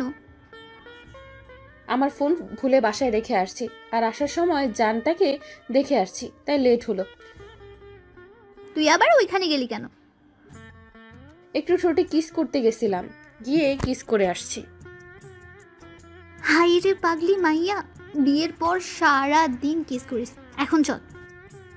চল, কিন্তু অহনা আমার ভয় করতেছে রে, উল্টো পাল্টা যদি কিছু হয়ে যায়। হোক, তাতে কি? আব্বু জানতে পারলে অনেক বড় ঝামেলা হতে পারে। তাহলে তোর কিছু করা লাগবে না, নীলা নীরবকে নিয়ে যা, চল বাসায় চল। না, নীরব শুধু আমার, আর কারো না। তুই চল, যাই হোক তাকে আমার চাই, তার জন্য সব কিছু করতে পারি। ঠিক আছে, চল তাহলে। তারপর অহনা আর মায়া একটা গাড়ি নিয়ে চলে গেল কোথাও। এদিকে আমি ঘুমাতে পারলাম না, ঘুম আর আসলো না। তখন ঘুম থেকে উঠে ফ্রেশ হয়ে নিচে গিয়ে বসে আছি, কারণ রান্না এখনো হয়নি, তাই বসে আছি। তখনই আব্বু এসে বলল, কি ব্যাপার, আজ এত সকালে উঠলি বাবা? ঘুমটা ভেঙে গেল আজ সকাল সকাল, তাই উঠে গেলাম। খুব ভালো কাজ করেছিস, প্রতিদিন এমনই সকাল সকাল উঠবি, তাহলে দেখবি মনটাও ভালো থাকবে আর শরীরটাও। ঠিক আছে আব্বু।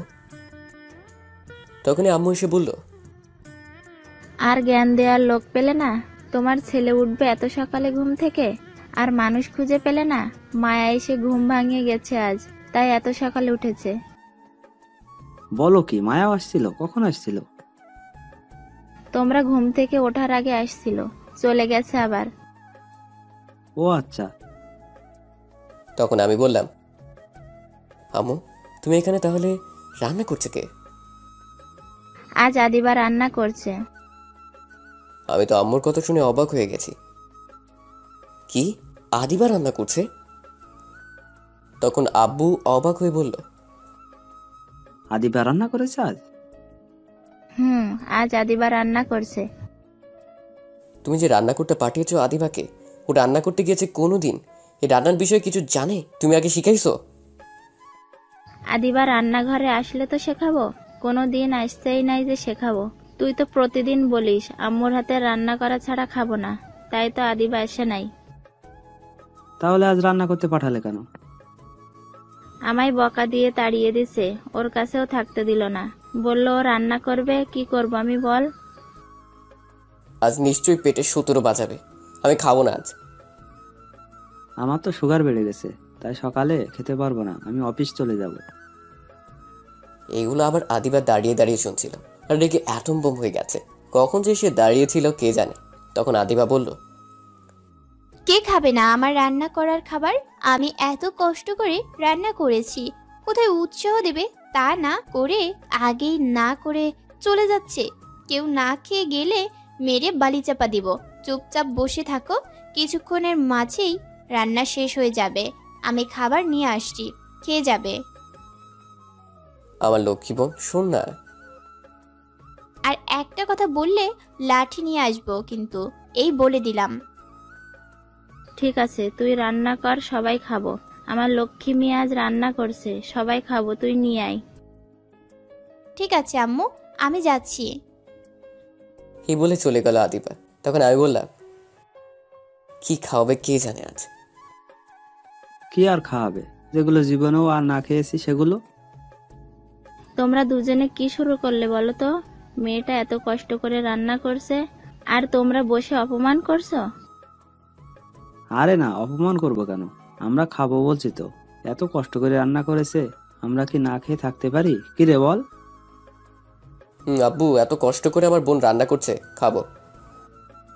হয়েছে, থাক, আর পাম দিতে হবে না। তারপর কিছুক্ষণ পর আদিবা বলল সবাইকে খাবার টেবিলে বসতে গিয়ে। সবাইকে বসে পড়লো। তখন আদিবা খাবার নিয়ে আসলো, এক এক করে সব নিয়ে এসে আম্মুকে, আব্বুকে আর আমাকে ভাত দিল। একটা প্লেটে প্রথম ভাত নেওয়ার পর আব্বু কিছু ভাত মুখে দিয়ে বলল, আচ্ছা মা, তুই বলতো ভাতের মাঝে কেমন জানি সয়াবিন তেল তেল লাগছে। তখন আদিবা বলল, ভাতের মাঝে একটু সয়াবিন তেল দিয়েছি, ভালো হয়েছে না? তখন আব্বু বলল, বাহ, শুনছো আমার মেয়ে কি করেছে আজ? প্রথম দেখলাম সয়াবিন তেলের ভাত হয়। খুব ভালো আবিষ্কার করেছিস। তারপর কি আছে দে মা। আব্বু, তোমরা থাকলে এর চেয়ে ভালো কিছু রান্না করে দিব। আম্মু তো ভাত নিয়ে নাড়াচাড়া করতে লাগলো চুপ করে। আর আমি তো সয়াবিন তেলের ভাত দেখে আরো আগেই শেষ। তখন আদিও আমার ভাতে ডিম ভাজা দিল, সবার ভাতেই দিল। তখন চিন্তা করলাম সয়াবিন তেল তো কিছু হবে না, খাওয়া যাবে। তখন একটু ভাজা মুখে দিয়ে খেয়ে আমি ভাবতে লাগলাম হাসবো না কাঁদবো। তখন আমি বললাম, বোন রে, ডিম ভাজা কি দিয়েছিস সেগুলা? বেশি কিছু দেইনি, আদা আর রসুন আর জিরা দিছি। আমি তো আদিবার কথা শুনে অজ্ঞান হয়ে যাওয়ার মতো অবস্থা। তখন নিজেকে সামলে বললাম, আদা রসুন আর জিরা দিয়ে ডিম ভাজা হয়? আগে তো জানতাম না। যাক, হাত বোন জানিয়ে দিল। তখন আব্বুর দিকে তাকিয়ে দেখে এখনই কান্না করে দিবে। তখন আব্বু বলল, আর কি রান্না করলি মা? আর মাছ ভর্তা। সেটা কি আদা রসুন দিয়ে? তবে পেঁয়াজ দিয়েছি সাথে। তখন আমি বললাম, আল্লাহ, কোন দিকে তুমি যদি ধুরি ফালাও আইসা পড়ি। ভাতে সয়াবিন তেল, ডিম ভাজা আদা রসুন, মাছ ভর্তায় আদা রসুন, জলদি দড়ি ফালাও। তখন আদিবা বলল, তোমরা খাচ্ছ না কেন? খাওয়া শুরু করো ভাইয়া, তুমিও এই ফালতু কথা রেখে দাও। এতক্ষণ আম্মু চুপ করে দুই গালে হাত দিয়ে দেখছিল আর শুনছিল। তখন আম্মু বলল, শোন মা, তুই যেগুলো রান্না করেছিস সেগুলো একটাও খাওয়ার যোগ্য না, সবগুলো নষ্ট করেছিস। কিছু রান্না করতে গেলে আগে শিখে নিবি, না জেনে কখনো রান্না করবি না। যেটা না পারিস সেটা করতে যাবি না। তোকে আমি না করার পরও গিয়ে করেছিস। এগুলো খেলে সোজা হাসপাতালে যেতে হবে। আমি বুঝতে পারছি আম্মু, ভুল হয়েছে। আমার রান্না না শিখে যাওয়া আমি মনে করেছি একদম সহজ। সরি। এখন থেকে আমি রান্না করলে দেখবি কি করে রান্না করি, তাহলে শিখে যাবি। আচ্ছা ঠিক আছে আম্মু। তখন আমি বললাম, আজ সকালে খাওয়া হলো না আর। আজ কষ্ট করে হোটেলে খেয়ে নিস বাবা। তখন আব্বু বলল, আর আমি কি করব? তোমার তো সুগার বেড়ে গেছে, তোমার না খেলেও চলবে। ঠিক আছে, কি আর করা, ভাবছিলাম কিছু খাবো কিন্তু আর খাবো না। এখন তুমি অফিসে যাও। আর নীরব, তুই কলেজে যা। আদিবা আজ যাওয়ার দরকার নেই, কাজ আছে বাসায়। ঠিক আছে। তারপর আমি রুমে এসে রেডি হয়ে ব্যাগটা নিয়ে বেরিয়ে পড়লাম। জাহিদকে ফোন করে বলে দিলাম কলেজ চলে আসতে, সেখানে দেখা হবে। তারপর আমি গিয়ে একটা হোটেলে কিছু খেয়ে নিলাম। খেয়ে কলেজ চলে আসলাম। ততক্ষণে জাহিদ কলেজ চলে আসছে। জাহিদ মাঠের এক কোণায় বসেছিল। আমি কাছে যাওয়ার পর জাহিদ বলল, আসছিস দোস্ত তুই? আসছি। দোস্ত, আজ নীলা আসেনি কলেজে? খুব ভালো হয়েছে আজ আসেনি, নজর জালেই মারতো আজ। হয়তোবা। কি করলি? কোথাও গিয়েছিলি নাকি? লেট হলো আসতে? না, কিছু করেনি, হোটেলে খেয়ে আসছি। কেন, বাসায় রান্না করেনি আজ? রান্না করছে কিন্তু বোন করছে। আজ যেই রান্না করছে আমার বাপও খায়নি এই রান্না। কি এমন রান্না করেছে বলতো শুনি? তখন আমি সব খুলে বললাম। জাহিদ শুনে হাসতে হাসতে মাটিতে শুয়ে পড়লো। তখন আমি ঘুষি দিয়ে বললাম, শালা হাসা বন্ধ কর। রান্না না জানলে এমনই হবে। তারপর আরো কিছুক্ষণ আড্ডা দিয়ে চলে গেলাম ক্লাসে। তারপর ক্লাসে গিয়ে সবগুলো ক্লাস এক এক করে শেষ করে বের হলাম কলেজ থেকে। বের হয়ে ফোনটা হাতে নিয়ে সময়ের দিকে তাকালাম। তখন দেখলাম বিকেল 4টা বাজতে চলেছে। তখনই মায়ের আব্বুর ফোন আসলো। তার আমি ফোন রিসিভ করে সালাম দিলাম। ওপাশ থেকে সালামের উত্তর নিয়ে বলল, বাবা নীরব, মায়া কি তোমাদের বাসায়? আমি যতক্ষণ বাসায় ছিলাম মায়া ছিল না, সকালে আসছিল, চলে গেছে। এখন বাসায় আছে কিনা বলতে পারবো না। কেন, কি হয়েছে আঙ্কেল? মায়া সেই যে সকালে বাসা থেকে গিয়েছে, এখনো বাসায় ফেরেনি। চিন্তা হচ্ছে অনেক। তোমার আব্বুকে ফোন দিলাম অফিসে, তোমার বাসার ফোন বন্ধ। আমি আসছি একটু কাজে অন্য জায়গায় এখন। মায়ের আম্মু ফোন করে বলল। চিন্তা করবেন না আঙ্কেল, মায়া তো তার বান্ধবীর বাসায়, আমি নিয়ে আসছি। ঠিক আছে বাবা, তুমি একটু মায়াকে নিয়ে তাড়াতাড়ি বাসায় যাও। এ বলে মায়ের আব্বু ফোন কেটে দিল। তখন জাহিদ জিজ্ঞেস করলো, কি হয়েছে দোস্ত? মায়া নাকি এখনো বাসায় ফিরেনি সকাল থেকে। কিন্তু সকালে তো মায়া আমাদের বাসায় আসছিল, তারপর চলে গেছে। তাহলে কোথায় গেছে? আমার কি মনে হচ্ছে জানিস? কি মনে হচ্ছে? দেখ, নীলা আজ কলেজে আসেনি, আর ওইদিকে মায়া তার বাসায় ফেরেনি। কেমন জানি সন্দেহ হচ্ছে। আরে নীলা এমনটা কিছু করতে পারবে না, যা ভাবছিস তুই। সেদিন নীলা বলেছে মায়াকে ছাড়বে না, তুই মায়াকে গার্লফ্রেন্ড বলেছিস বলে। আর নীলা কেমন মেয়ে তুই তো জানিস। এখন যদি নীলা কিছু করে? সেটাও ঠিক কথা বলছিস, যদি কিছু করে নীলা, তাহলে আমি ছাড়বো না নীলাকে। আচ্ছা, মায়া তো অহনার বাসায় যায়, চল তো গিয়ে দেখি মায়া অহনার বাসায় আছে নাকি। ঠিক আছে, চল গিয়ে দেখি। তারপর আমি আর জাহিদ হেঁটে যেতে লাগলাম অহনার বাসার উদ্দেশ্যে। কিছুটা দূর যাওয়ার পর জাহিদ হঠাৎ আবার বলে উঠল, আচ্ছা দোস্ত, একটা কথা বলি তোকে। বল, কি বলবি? আচ্ছা, তুই সত্যি কথা বলতো, মায়াকে তুই কি পছন্দ করিস? পছন্দ মানে? ঠিক বুঝলাম না তোর কথার মানে। মানে তুই কি সত্যি মায়াকে ভালোবাসিস? কি বলছিস পাগলের মতো উল্টাপাল্টা কথা? মায়া আমার চাচাতো বোন হয়। তো কি হয়েছে চাচাতো বোন বলে? আর আমি নিজে দেখেছি মামাতো বোনকে বিয়ে করতে, এমনকি চাচাতো বোনের সাথেও। যে বিয়ে করেছে সে করেছে, আমার পক্ষে সম্ভব হবে না, কারণ আমার পরিবার মেনে নিবে না, আর মায়ের পরিবারও মানবে না। মধ্যে দিয়ে দুই পরিবারের সম্পর্ক নষ্ট হয়ে যাবে, সমাজের মানুষ খারাপ বলতে শুরু করবে। তাছাড়া আমার কাছে কেমন জানি লাগে চাচাতো বোনের সাথে। শোন, যদি তোরা দুজন দুজনকে ভালোবাসিস, রাজি থাকিস, তাহলে দুই পরিবার কখনো অমাত থাকবে না, বরং আরো খুশি হবে। কারণ সম্পর্ক আরো শক্ত করে দিলি, আর সমাজের মানুষ কিছু ভাববে না যদি তোরা রাজি থাকিস। দোস্ত, এই কথা এখন রাখ, এগুলো শুনতে ভালো লাগছে না। এমনি চিন্তার মধ্যে আছি মায়াকে নিয়ে। ঠিক আছে, তবে ভেবে দেখিস, যদি ভালোবাসিস তাহলে মায়াকে বলে দিস। তুই চুপ কর তো এখন, আর চল। তখন জাহিদ চুপ করে যেতে লাগলো আর মনে মনে বলতে লাগলো, দোস্ত, বুঝতে পারছি আস্তে আস্তে তোর মন তোকে দুর্বল করে দিচ্ছে মায়ের প্রতি। খুব তাড়াতাড়ি ভালোবাসায় পরিপূর্ণ হবে। তারপর আমি আর জাহিদ কিছুক্ষণ পর অহনার বাসায় পৌঁছে গেলাম। গিয়ে দেখি অহনার আব্বু বসে আছে। তখন আমি তাকে সালাম দিলাম। সে সালামের উত্তর দেওয়ার পর আমি জিজ্ঞেস করলাম, আঙ্কেল, অহনা বাসায় আছে? না তো বাবা, সেই সকালে মায়ের সাথে গেছে, এখনো আসেনি অহনা।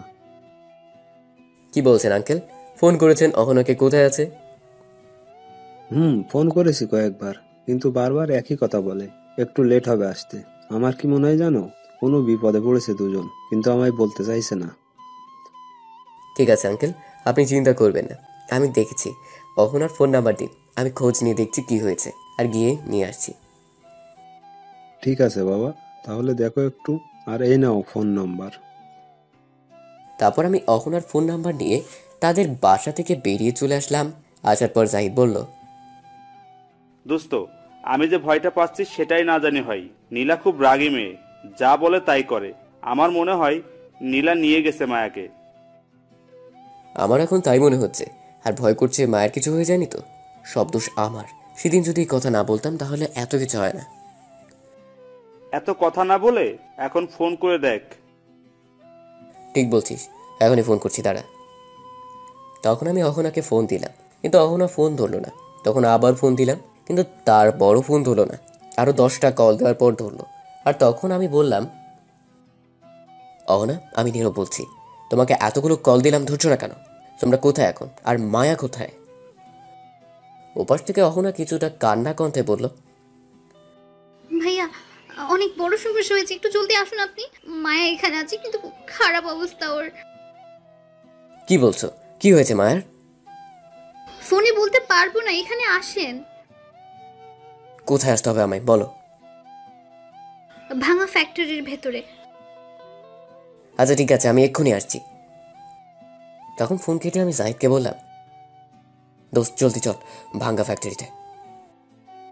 সেখানে আছে। অহনা তাই বলল। নিশ্চয় নীলার বাচ্চা কিছু করেছে। এখন কথা বলার সময় নাই, আগে চল, মায়ের জন্য খুব কষ্ট হচ্ছে। তখন জাহিদ আর কিছু বললো না, কিছুক্ষণ আমার দিকে তাকিয়েছিল। তারপর আমি আর জাহিদ সেখান থেকে একটা সিএনজি নিয়ে যেতে লাগলাম ভাঙ্গা ফ্যাক্টরি।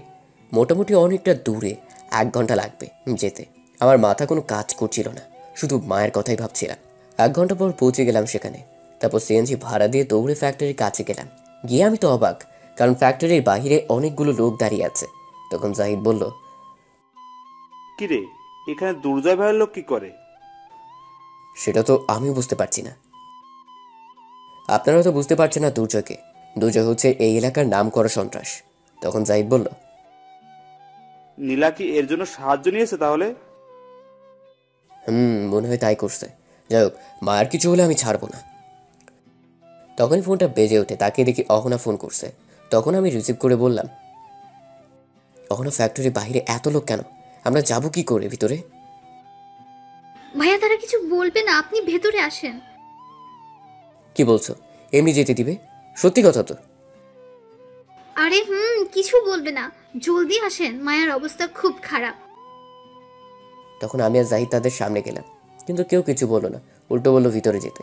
তখন আমি আর জাহিদ ভিতরে গিয়ে দেখি মায়া বাঁধা অবস্থায় পড়ে আছে, মুখে রক্ত, আর অহনা পাশে বসে আছে, তার গাল কেটে গেছে। তখন দেখলাম নীলা পাশে একটা হকি স্টিক নিয়ে দাঁড়িয়ে আছে, আর দুর্জয় ভাই সাথে আছে। তখন আমি বললাম, কে মারছে এই দুইজনকে? তখন দেখলাম নীলা দাঁড়িয়ে দাঁড়িয়ে হাসছে। এটা দেখে মাথায় রক্ত উঠে গেল। আর কিছু না ভেবে তখন নীলার কাছে গিয়ে ঠাস করে 2টি চড় দিয়ে বললাম, তোকে কতবার বলছি আমি তোকে ভালোবাসি না, আমার পিছনে লাগবি না, তবু কথা শুনছিস না কেন? আচ্ছা কথা শুনছিস না ভালো কথা, তুই এদেরকে তুলে আনলি কেন? এদের গায়ে হাত দিলি কেন? কোন সাহসে বল? এই বলে আরো 2টি চড় দিলাম নীলাকে। তখন নীলা বলল, কেন বুঝতে চাইছো না? তোমাকে আমি অনেক ভালোবাসি, তুমি যত খুশি মারো, কিচ্ছু বলবো না, কিন্তু আমি তোমাকে আর কারো হতে দিব না। তোকে আমি কখনো বলেছি ভালোবাসি? তোকে কখনো ভালোবাসবো না আমি তোকে। প্লিজ তুমি আমায় ফিরিয়ে দিও না, অনেক ভালোবাসি তোমাকে, তুমি যা বলবে আমি তা করব। তখন মায়াকে দেখলাম প্রচুর কাশতে লাগলো। তখন নীলাকে ছেড়ে দৌড়ে আমি মায়ের কাছে গেলাম। তখন দুর্জয় ভাই অহনাকে বলল, এটা কি সেই ছেলে?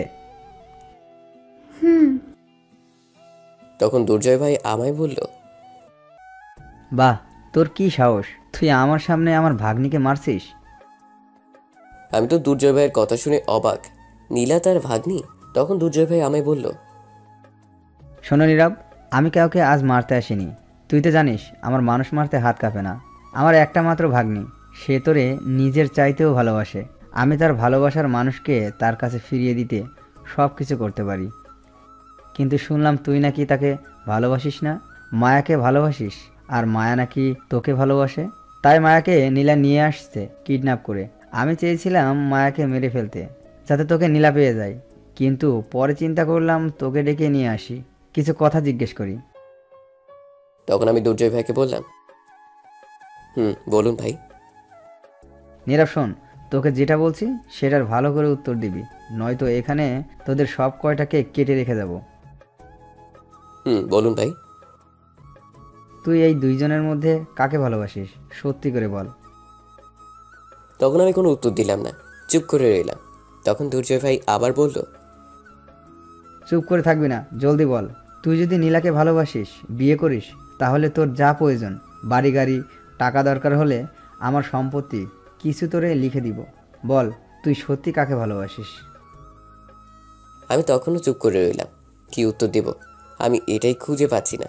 তখন দুর্জয় ভাই ধমক দিয়ে বলল, চুপ করে আছিস কেন, বল জলদি, নয়তো তোদের এখানে সব কয়টাকে মেরে ফেলবো। তখন আমি বললাম, ভাই আমায় একটু 2 মিনিট সময় দিন, এটা আমার জীবনের ব্যাপার। ঠিক আছে, 2 মিনিট সময় দিলাম। তখন আমি জাহিদের দিকে তাকালাম। জাহিদ চুপ করে আছে, ইশারায় মায়াকে দেখালো। তখন আমি মনে মনে ভাবতে লাগলাম, এই নীলাকে ভালোবাসতে যাব না, আপাতত মায়ের কথা বলে এখান থেকে বের হই, তারপর দেখা যাবে। তখনই দুর্জয় ভাই বলল, কিরে, ভাবনা শেষ হলো? ভাই, আমি মায়াকে ভালোবাসি। তখন দেখলাম অহনা খুব খুশি হলো, নীলা কান্না করে দিল। তখন দুর্জয় ভাই বলল, সত্যি কথা বলছিস তো? আরে মিথ্যা বলবো কেন? আমি চাইলে মায়াকে মেরে ফেলতে পারতাম, কিন্তু তা করিনি। কারণ কি জানিস? হয়তো মায়াকে মেরে ফেললে জোর করে নীলার সাথে তোর বিয়ে দিতে পারতাম, কিন্তু কেউ সুখী হতে পারতো না। কিন্তু তোর প্রতি আমার একটু বিশ্বাস হচ্ছে না, তুই মায়াকে ভালোবাসিস। আমি সত্যি বলছি ভাই। আচ্ছা কি করলে বিশ্বাস হবে বলেন? 1 মাস ধরে মায়ের সবসময় পাশে দেখতে চাই। আমি তোদের ফলো করতে লোক পাঠাবো। একজন ছেলে গার্লফ্রেন্ডকে নিয়ে যেমন ঘোরাঘুরি করে, এনজয় করে, কেয়ার করে, ঠিক তেমনই দেখতে চাই তোদের। 1 মাসে যদি বিশ্বাস করাতে পারিস, তাহলে নীলা আর আমি কোনো দিন সামনে যাব না তোদের। পরে তোরা যা খুশি করিস, দেখবো না আমি, কিছুও বলবো না। শুধু এই 1 মাস আমায় বিশ্বাস করাতে হবে। আমি হাসবো না কাঁদবো কথা শুনে বুঝতে পারছি না। এখন যদি বলি এদের কাউকে ভালোবাসি না, তাহলে দুর্জয় ভাই আমায় মেরে বালি চাপা দিবে। নিজের জালে নিজেই আটকে গেলাম। তখন দুর্জয় ভাই বলল, কিরে বল, পারবি বিশ্বাস করাতে? কি বলবো আমি খুঁজে পাচ্ছি না, তাই চুপ করে রইলাম। তখন দুর্জয় ভাই আবার বলল, দেখলি, আমি যেটা ভাবছি সেটাই হলো, তুই ভালোবাসিস না, তুই পারবি না এই 1 মাস। তখন আমি মনে মনে ভাবতে লাগলাম, 1 মাস সমস্যা নেই, দেখতে দেখতে চলে যাবে। হ্যাঁ বলে দিই। তখন আমি দুর্জয় ভাইকে বললাম, না ভাইয়া আমি পারবো, ঠিক আছে, 1 মাস বললেন তো, পারবো। ঠিক আছে, তাহলে আগামীকাল থেকে শুরু। আগামীকাল 21 তারিখ, আগামীকাল থেকে তোর কাজ শুরু। আমি ফলো করার জন্য লোক পাঠাবো, দূর থেকে তোদের দেখবে। ঠিক আছে ভাই, এখন তাহলে আমরা যাই। ঠিক আছে, যা। দাঁড়া, আমার গাড়ি দিয়ে যা, হাসপাতালে প্রথম যা, মায়াকে ট্রিটমেন্ট করে তারপর বাসায় যা। তারপর দুর্জয় ভাই তার গাড়িতে উঠিয়ে দিল, মায়াকে আমার সাথে দিল, আমার কোলে শুইয়ে দিল, আর জাহিদ সামনে বসলো, অহনা পিছনে বসলো। তারপর সেখান থেকে গাড়ি হাসপাতালের উদ্দেশ্যে যেতে লাগলো। কিছুটা দূরে যাওয়ার পর জাহিদ বলল, দোস্ত কিছু বলিস না কেন? কাঁদিস কেন দোস্ত? সব উল্টাপাল্টা হয়ে গেছে। এখন এর সাথে 1 মাস ঘুরতে হবে, রোমান্স করতে হবে, সব কিছু করতে হবে। কান্না বন্ধ কর, হাসপাতাল আসছি। তারপর জাহিদ আর অহনা গাড়ি থেকে নেমে গেল। তখন আমি বললাম, কিরে তোরা চলে যাচ্ছিস কেন আমায় একা রেখে? মায়াকে ধর, অহনা ধরো। তখন জাহিদ আমায় বলল, দুর্জয় ভাই কি বললো শুনিসনি? কি বলছে দুর্জয় ভাই?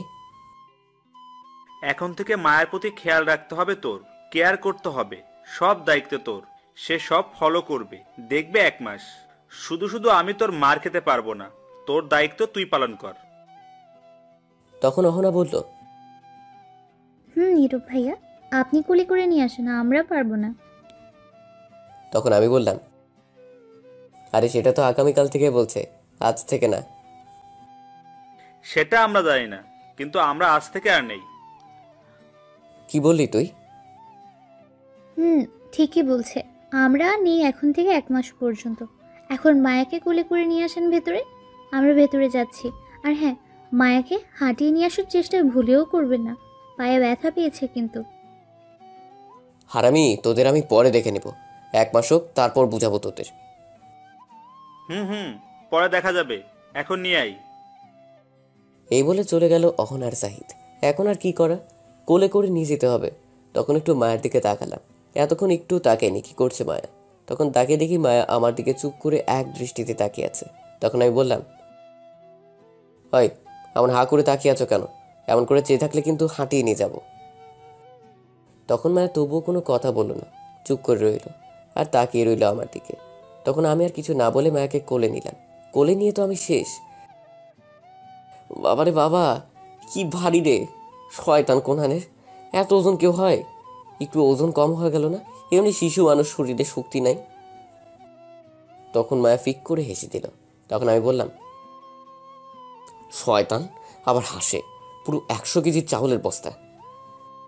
তখন মায়া আমায় একটা ঘুষি মারল। এটা শুনে তখন আমি বললাম, ঘুষি আরেকটা দিলে কিন্তু নিয়ে যাব না। এত ভারী জিনিস নিয়ে যাইতেছি, আবার মারে। বিপদে পড়ছি বলে নিয়ে যাচ্ছি। তখন মায়া আর কিছু বলল না, পিটপিট করে হাসতে লাগলো। আর আমি তখন হাসপাতালের ভিতরে গেলাম। আসার সময় অনেকেই তাকিয়ে দেখছিল আমাদের। আমি মায়াকে নিয়ে গিয়ে একটা বেডে বসিয়ে অহনাকে সাথে রেখে বললাম, অহনা, তুমি একটু মায়ের পাশে বসো, আমি ওয়াশরুম থেকে আসছি। সত্যি কথা তো, নাকি পালিয়ে যাচ্ছেন? পালিয়ে গেলে আরো আগে চলে যেতাম, এত কষ্ট করে হাসপাতাল আসতাম না। তাড়াতাড়ি আসবেন, আবার মায়াকে নিয়ে বাসায় যাবেন। সেটা তুমি বললেও নিয়ে যেতে হবে না, না বললেও নিয়ে যেতে হবে। এখন ডাক্তারকে বলো ট্রিটমেন্ট শুরু করতে, কেটে যাওয়া জায়গা ভালো করে ব্যান্ডেজ করতে। ঠিক আছে, আপনি যান এখন ওয়াশরুমে, আর তাড়াতাড়ি আসবেন। তারপর আমি সেখান থেকে চলে আসলাম। জাহিদ গিয়েছে ডাক্তারকে নিয়ে আসতে। তখন অহনা মায়াকে বলল, কিরে, প্রথম প্ল্যান তো একদম ঠিক কাজ করছে। যা ভাবছি তার চাইতে বেশি কাজ করে ফেলেছে। এখন কি দ্বিতীয় প্ল্যান শুরু করবি? তখন মায়া বলল, না, কোনো প্ল্যান আর ব্যবহার করব না। এটা হয়ে গেছে, এই 1 মাসের মধ্যে ভালোবাসা জেগে যাবে, কিচ্ছু মনে করতে হবে না। তাহলে তৃতীয় শেষ প্ল্যান ব্যবহার কর, তাহলে আর কিছু করতে হবে না। তাই করব। কিন্তু তার জন্য তোকে স্কুটি বাইক চালানো শিখতে হবে। পারবি চালাতে? পারবো। আমি সাইকেল চালানো পারি, আগেও একবার স্কুটি বাইক চালিয়েছি, বাসায় আছে এখনো। তাহলে তো খুব ভালো। এখন কথা হচ্ছে দূরে কোথাও যেতে হবে। কোথায় যাবি? ভাবছি আমার মনি খালার বাড়ি যাব, রূপগঞ্জে। এটা তো অনেক দূর হয়ে গেছে, আর একটু কাছে দেখ না, সেখানে যাব, তাহলে একটু রোম্যান্স করতে পারবো। তোর মাথায় কি এই চিন্তা ছাড়া আর কিছু যায় না? সারাক্ষণ রোম্যান্স আর রোম্যান্স। না, আর কোনো চিন্তা যায় না। আচ্ছা, কবে যাবি তাহলে? আগামীকাল যাব। আজ একটু আদর পাইনি, আগামীকাল আদর পেতে হবে। ধ্যাত, তোকে নিয়ে আর পারি না। আগামীকাল কি দুর্জয় ভাইয়ের লোক আসবে? আগামীকাল সকালে আসবে, চিন্তা করতে হবে না। আচ্ছা যাই হোক, ব্যথা কি বেশি পেয়েছিস? আরে না, কিসের ব্যথা, এই হালকা কেটে যাওয়া, কিছু হয়নি, একদম ঠিক আছি। জাহিদ আসছে, সাথে ডাক্তার। চুপ। তখন ডাক্তার এসে মাকে ট্রিটমেন্ট শুরু করলো। কেটে যাওয়া জায়গা ব্যান্ডেজ করে দিল। তারপর ডাক্তার কিছু ওষুধ লিখে দিয়ে তার বিল নিয়ে চলে যায়। তখন জাহিদ আর অহনা মায়া কথা বলতে থাকে। এদিকে আমি ওয়াশরুম থেকে বের হয়ে আসছি, তখনই ফোনটা বেজে উঠলো। তাকে দেখি মায়ার আব্বু। হেই রে, কাম সারছে। এখন কি বলবো আঙ্কেলকে? এইগুলো কিছু বলা যাবে না, বললে সমস্যা হবে, মিথ্যা কথা বলতে হবে। তখন আমি ফোন রিসিভ করে বললাম, আঙ্কেল, মায়াকে পেয়েছি, চিন্তা করতে হবে না। কোথায় ছিল বাবা? কিছু হয়নি তো মায়ার? আরে না, কিছু হয়নি। অহনার বাসায় ছিল, অহনার সাথে একটু ঘরের কাজ করেছে, তাই বাসায় যেতে পারেনি। যাক, ভালো হয়েছে। কিন্তু আমায় একটাবার বলবে না? কত চিন্তা হচ্ছিল। মায়ের আম্মু তো কান্না করে দিছে। আচ্ছা থাক সেই কথা। মায়া কোথায়? মায়ের রুমে আছে, ফ্রেশ হচ্ছে। আমি বাহিরে এখনই নিয়ে আসছি। ঠিক আছে, তুমি তাড়াতাড়ি নিয়ে আসো বাসায়। আচ্ছা আঙ্কেল, তাহলে ফোন রাখছি। এই বলে ফোন কেটে চলে আসলাম মায়ার কাছে। এসে দেখি রেডি হয়ে আছে যাওয়ার জন্য। তখন মায়া বলল, চলো কোলে নিয়ে বাসায় চলো এখন। বাবা, তুমি যে ওজন নিয়ে আসতে আমার জান কয়লা কয়লা হয়ে গেছে। বিয়ের পর তো একে নিয়ে সারা জীবন থাকবে। বিয়ে করবো একে? দরকার নেই রে বাবা। আমার মতো এই শিশুর উপর ঝাঁপ দিলে আমায় খুঁজে তো পাওয়াই যাবে না, সাথে আমার খাটকেও খুঁজে পাওয়া যাবে না। তখন সবাই ফিক করে হেসে দিল। মায়া একটু রেগে গেছে এটা শুনে। তখন মায়া বলল, আমায় জলদি নিয়ে চলো এখন বাসায়। তখন আমি আর কি করব, জাহিদকে বললাম, জাহিদ একটা গাড়ি ঠিক কর, জলদি বাইরে গিয়ে আমি মায়াকে নিয়ে আসছি, অহনা তুমি যাও। তারপর জাহিদ আর অহনা চলে গেল। তখন আমি মায়াকে কোলে নিয়ে যাচ্ছি। তখন মায়া বলল, খুব কষ্ট হচ্ছে তাই না তোমার? আগুনের মাঝে কেরোসিন তেল দিয়ে বলে পানি, বলেন কেন তো কেমনটা লাগে? তখন মায়া আবার বলল, চিন্তা করো না, সব কষ্ট দূর করে দেব রাতে, আমার কাছে থেকো শুধু। তারপর বাইরে গিয়ে দেখি জাহিদ আর অহনা একটা সিএনজি নিয়ে দাঁড়িয়ে আছে। আমি গিয়ে সিএনজিতে মায়াকে বসিয়ে দিলাম। তখন আমি সামনে বসতে চাইলাম, কিন্তু বসতে দিল না, মায়ের পাশে বসতে হলো। তারপর অহনা বসলো। সিএনজি তখন জ্বলতে শুরু করলো। মায়া আমার কাঁধে তার মাথা রাখলো। কিছুক্ষণ পর আমার গালে একটা কিস করলো। আমি তার দিকে রাগী দৃষ্টিতে তাকালাম, কিন্তু উল্টো মায়া আমার দিকে রাগী দৃষ্টিতে তাকিয়ে হালকা একটা ঠোঁটে কিস করে হাসতে লাগলো। আমি কিছু বলিনি। তখন কিছুক্ষণ পর মায়ের বাসার সামনে চলে গেলাম। তখন সিএনজি থেকে নেমে ভাড়া দেওয়ার পর অহনা বলল, ভাইয়া আপনি চলে যান, আমি মায়াকে নিয়ে যাচ্ছি। তখন আমি অবাক হয়ে বললাম, সে কি, তুই মাকে কোলে করে নিয়ে যাবে নাকি? তাছাড়া আমায় যেতে হবে, আমি নিয়ে যাব। না, হেঁটে যাবার সমস্যা নেই। আপনি গেলে অনেক সমস্যা হতে পারে, অনেক প্রশ্ন করতে পারে মায়ের আব্বু আম্মু, কোথা থেকে নিয়ে আসছেন, কোথায় ছিল। আপনি থাকলে বলবেন একটা আর আমি বলবো আরেকটা, তখন উল্টাপাল্টা কিছু হবে। তাই আপনি যান, রাতে আসবেন, আমি সব বুঝিয়ে কিছু বলে মিটিয়ে আসছি। কিন্তু দোস্ত, আর কোনো কিন্তু না, চল আমিও বাসায় যাব, তুই পরে আসিস। তাছাড়া অহনা ঠিক কথা বলছে, আমরা গেলে সমস্যা হবে। তখন অহনা আমায় আবার বলল, ভাইয়া আপনি যান, গিয়ে বাসায় রেস্ট নিন আর কিছু খেয়ে নিন এখন। তখন আমি বললাম, আচ্ছা ঠিক আছে, যাচ্ছি, চল জাহিদ। তারপর আমি আর জাহিদ সেখান থেকে চলে আসছি। আমি আমার বাসায় চলে আসলাম আর জাহিদ চলে গেল জাহিদের বাসায়। আমি বাসায় আসার পর আদিবা আমার দিকে দৌড়ে এসে বলল, ভাইয়া ভাইয়া তুমি আসছো? আমি সেই কখন থেকে অপেক্ষা করছি। কেন, কি হয়েছে? আমার জন্য তুই অপেক্ষায় আছিস কেন? আরে তোমার জন্য আমি নিজে পায়েস রান্না করছি, তুমি খাবে, চলো। কি পায়েস? জিন্দেগি তামা তামা হইয়া গেলেও তোর হাতের রান্না খামু না? সকালে নাস্তা যা খাইয়েছিস এখনো মনে আছে। ভাইয়া এবারে তেমন হয়নি। এবার তেমন হয়নি? তাহলে কি আবার সয়াবিন তেলের পায়েস রান্না করছিস নাকি আদা রসুনের? এই বলে আমি হাসতে লাগলাম। তখন আদিবা বলল, তুমি খেয়ে দেখো এবার, আম্মু শিখিয়ে দিয়েছে, আমি রান্না করছি। ঠিক আছে, তাহলে তাড়াতাড়ি নিয়ে আয়। দাঁড়িয়ে আছিস কেন? এমনিতে খিদে পেয়েছে, জলদি যা নিয়ে আয়। ঠিক আছে, তুমি ফ্রেশ হয়ে আসো, আমি দিচ্ছি। ঠিক আছে, যাচ্ছি। তারপর আমি আবার রুমে চলে গেলাম। গিয়ে ফ্রেশ হয়ে খাবার টেবিলে এসে বসে পড়লাম। তখন আদিবা পায়েস নিয়ে এসে দিল। তখন আমি আদিবাকে জিজ্ঞেস করলাম, আদিবা আম্মু কোথায় গেছে? মায়াদের বাড়িতে গেছে। মায়া কি বাসায় আসছে ভাইয়া? মাত্র দিয়ে আসলাম। কোথায় গিয়েছিল মায়া? অহনার বাসায় গিয়েছিল। আচ্ছা এখন খেয়ে নাও, পরে কথা বলো। তারপর আমি একটু পায়েসকে বললাম, বাহ খুব ভালো হয়েছে তো। তখন আদিবা খুশি হয়ে বলল, সত্যি ভাইয়া মজা হয়েছে? অনেক মজা হয়েছে। তুই খেয়েছিস? না খাইনি, তোমার জন্য বসে আছি, তুমি খেলে তারপর খাবো। আমি তো অবাক হয়ে গেছি আদিবার কথা শুনে, আমার জন্য না খেয়ে বসে আছে। তখন আমি বললাম, হায় রে পাগলি বোন, আমি তো এখনই সবটুকু খেয়ে ফেলতাম না বললে।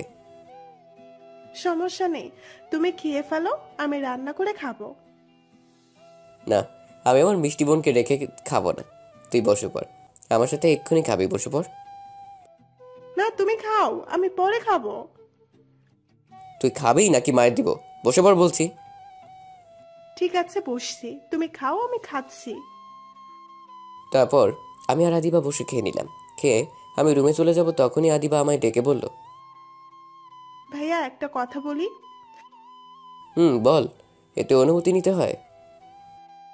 ভাইয়া একটা জিনিস চাইবো আজ, দিবে চাইলে? আমার বোন আমার কাছে কিছু চাইবে, কেন দিব না? বল কি চাই। তখন আদিবা নিচের দিকে তাকিয়ে বলল, কখনো তো কিছু চাইনি তোমার কাছে, একটা ফোন কিনে দেবে? আগের ফোনটা আজ 1 মাস হলো নষ্ট। তখন আমি গিয়ে আদিবার থুতনিতে ধরে মুখটা উপরে তুলে দেখি চোখে পানি জমে আছে, এক্ষুনি কান্না করে দিবে। হয়তো কখনো কিছু চাইনি বোনটা আমার কাছে। বোনটার চোখে পানি দেখে তখন আমারও খুব খারাপ লাগলো। তখন আমি বললাম, ফাগলি বোন আমার, এই জন্য মন খারাপ করতে হয়? আমি আজকে কিনে দিব, তুই চিন্তা করিস না। সত্যি কিনে দিবে? সত্যি কিনে দিব। এটা শুনে খুশিতে সাথে সাথে জড়িয়ে ধরে কান্না করে দিল। এই যা, কি হলো, কান্না করিস কেন? মায় দিব কিন্তু কান্না করলে। এটা খুশিতে কাঁদছি, আমার ভাইয়া আমায় ফোন কিনে দিবে। এই বলে ফুপিয়ে কেঁদেই যাচ্ছে। তখন আমি আদিবার চোখে পানি মুছে বললাম, তুই রেডি হয়ে নে, আমি এক্ষুনি যাব ফোন কিনতে, তোকে নিয়ে যাব। কাঁদলে কিন্তু নিয়ে যাব না। ঠিক আছে ভাইয়া, যাচ্ছি, এক্ষুনি গিয়ে রেডি হয়ে আসছি। জলদি রেডি হয়ে আয়, ফাগলি বোন। তারপর আদিবা খুশিতে লাফাতে লাফাতে চলে গেল। আমিও চলে আসলাম রুমে। আমার কাছে 10,000 টাকা ছিল, জমিয়েছিলাম।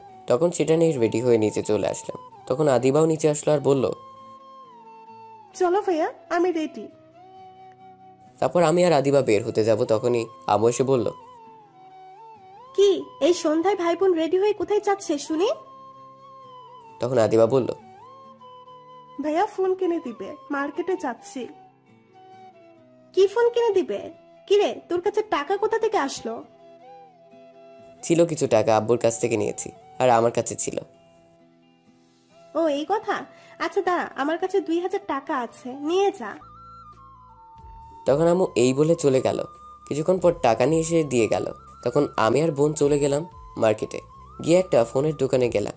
গিয়ে শাওমি একটা ফোন কিনে দিলাম 11,000 টাকা দিয়ে। বোনটার হাতে ফোন, অনেক খুশি। তখন ফোন নিয়ে বাসায় চলে আসলাম। আসায় বোনটা খুশি হয়ে গালে কিস করলো, ধন্যবাদ দিল, আর খুশিতে অনেক কিছু বলেছে। তখন বোনটার রুমে কিছুক্ষণ আমি আম্মু বসেছিলাম, কথা বললাম। রাতে আব্বু বাসায় আসলো, সবাই একসাথে খেয়ে যে যার রুমে চলে গেলাম। আমি গিয়ে শুয়ে পড়লাম। সকালে ঘুমিয়েছি, হঠাৎ নিজের উপর মনে হলো কেউ শুয়ে আছে। ঘুমের মধ্যে আর তাকালাম না। কিছুক্ষণ পর নিঃশ্বাস নিতে পারছি না, ঠোঁটগুলো কেউ বন্ধ করে দিয়েছে। তখনই বাধ্য হয়ে চোখ খুলে দেখি সামনে দুটি চোখ দেখা যায়, আর কিছু না। তখন ধাক্কা দিয়ে ফেলে দিলাম, দেখি মায়া। তখন আমি বললাম, হয় তুমি এখানে কেন? আর আমার উপরে কেন? কিস করতে কে বললো? এখনই তো দম বন্ধ হয়ে গিয়েছিল। কিস করা এটা আমার অধিকার, খুব মজা লাগছিল, ফেলে দিলে কেন আমায়? এখন চলে আসো, আবার কিস করব। ধ্যাৎ, যাও তো আমার রুম থেকে, নয়তো চিৎকার দিয়ে সবাইকে নিয়ে আসবো। নিয়ে আসো, আমিও বলবো তুমি উল্টাপাল্টা কিছু করতে চাইছো। এই যা, কি সাংঘাতিক মেয়ে, আমার ঘরে এসে আমায় থ্রেট দেয়, মান সম্মানের ব্যাপার।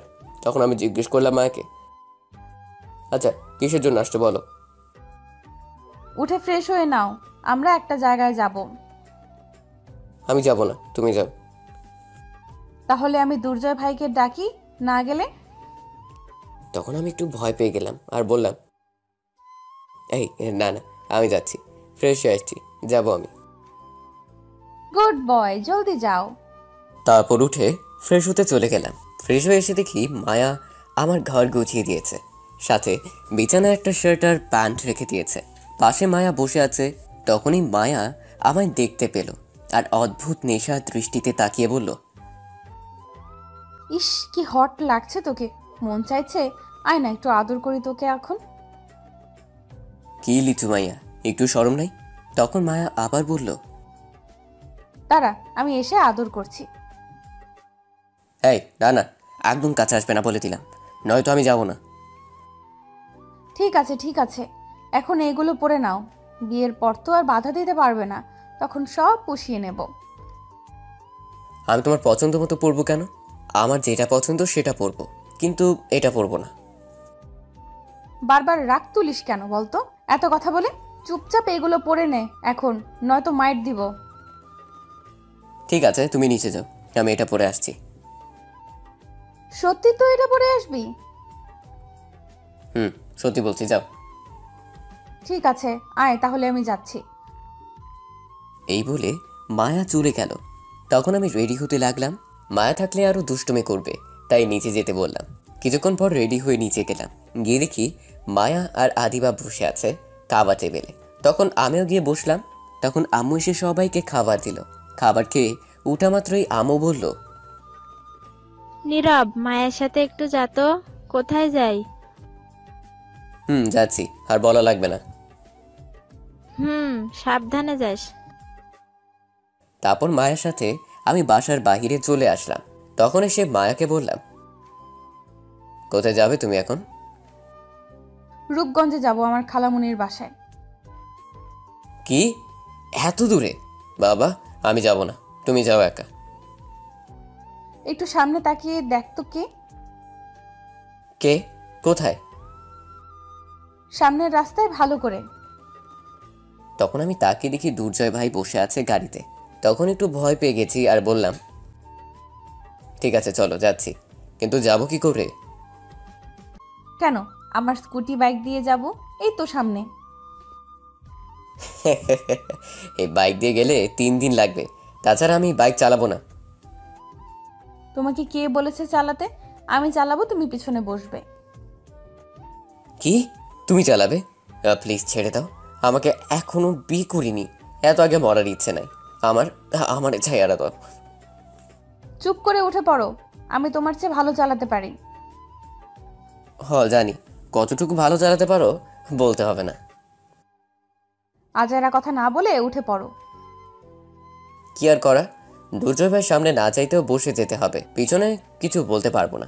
তখন মায়া উঠে বসে পড়লো আর আমি উঠে বসে পড়লাম পিছনে। তখন মায়া আর টমটম স্কুটি বাইক চালু দিয়ে যেতে লাগলো। কিছুটা দূরে যাওয়ার পর বলল, কি হলো, ভালো করে জড়িয়ে ধরে বসো, এমন করে বসে থাকলে পড়ে যাবে। তুমি যে জোরে গাড়ি চালাচ্ছ, এর চেয়ে দ্রুত হেঁটে যাওয়া যাবে, আর ধরে বসে থাকা লাগবে না। তুমি ধরে বসছো না দেখে আমি আস্তে চালিয়ে যাচ্ছি, তুমি আমায় জড়িয়ে ধরে বসো, আমি জোরে চালাচ্ছি। মাথা খারাপ? আমার এই রাস্তায় তোমাকে জড়িয়ে ধরে বসে থাকবো? কখনো না, কত মানুষ রাস্তায় আছে, সবাই দেখবে। আরে আমার গাড়িতে সমস্যা কোথায়? মানুষ দেখলে দেখুক, বেশি কথা না বলে জড়িয়ে ধরে বসো, নয়তো গাড়ি থামিয়ে দুর্জয় ভাইকে বলবো। বারবার খালি ভয় দেখায় দুর্জয় ভাইয়ের। আচ্ছা, জড়িয়ে ধরে বসছি। কথা না শুনলে কি করব তাহলে? তখন আমি মায়ের কোমরে 2 হাত দিয়ে পেঁচিয়ে শক্ত করে ধরে বসে পড়লাম। তখন মায়া হালকা কেঁপে উঠল। তখন আমি বললাম, সমস্যা হচ্ছে, ছেড়ে দিব? না রে, ছাড়িস না, আরো শক্ত করে জড়িয়ে ধরে বসে থাক। ঠিক আছে, এখন দ্রুত গতিতে যাও, এত আস্তে গেলে হবে না। তখন মায়া দ্রুত গতিতে বাইক চালিয়ে যেতে লাগলো। তখন আমি একটু পিছনে তাকিয়ে দেখি দুর্জয় ভাইয়ের গাড়ি একটু দূরে আছে। 2 ঘন্টা পর একটা রাস্তায় ঢুকলো গাড়ি নিয়ে। রাস্তার 2 পাশেই ধান ক্ষেত, হালকা পানি আছে, অনেকটা জায়গা এমন দেখতে খুব ভালো লাগছিল। তখন একটু ভয় হলাম, মায়ের সাথে দুষ্টমি করি, এই রাস্তায় কেউ নেই, যেই বলা সেই কাজ। মায়াকে শক্ত করে জড়িয়ে ধরে আরো কাছে চলে গেলাম, একদম মিশে গেলাম মায়ের সাথে। তখন মায়ের কাঁধে হালকাভাবে একটা কিস করলাম। মায়ের সাথে সাথে কেঁপে উঠলো। তখন আমি কিস করতে লাগলাম আর আস্তে আস্তে কিস করতে করতে উপরে উঠতে লাগলাম। মায়া আদর পেয়ে গাড়ি চালানো ছেড়ে দিল, আর তার ফলে গাড়ি গিয়ে আমাদের সাথে নিয়ে পড়লো পানিতে। পানি ছিল, অল্প ধান লাগানো, তাই বড় দুর্ঘটনা থেকে বেঁচে গেছি। তখন দুর্জয় ভাইয়ের লোক দৌড়ে এসে উঠালো আমাদের। তারা সবাই আমাদের দেখে হাসছিল।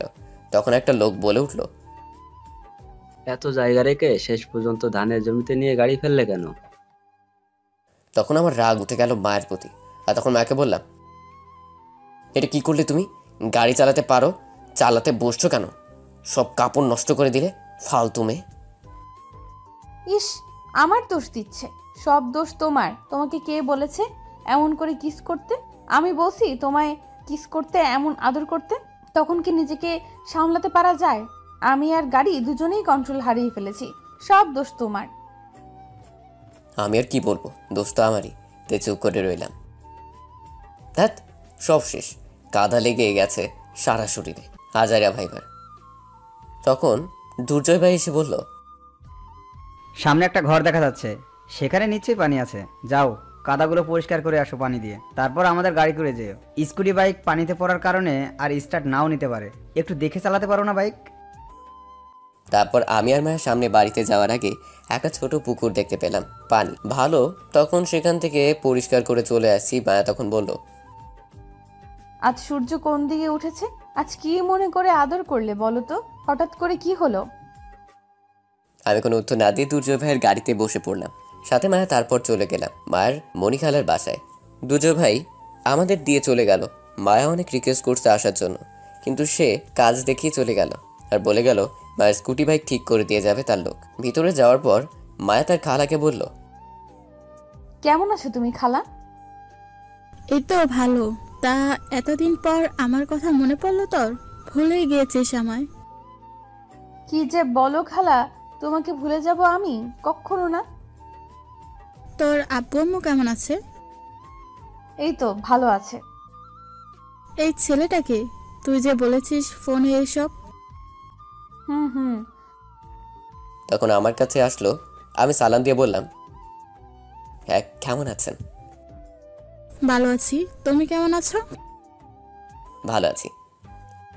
মাশাল্লাহ, মায়া তোর পছন্দ আছে বলতে হবে। যাও, লজ্জা দিও না তো। বাবা কি লজ্জা! থাক হয়েছে, আর লজ্জা পেতে হবে না।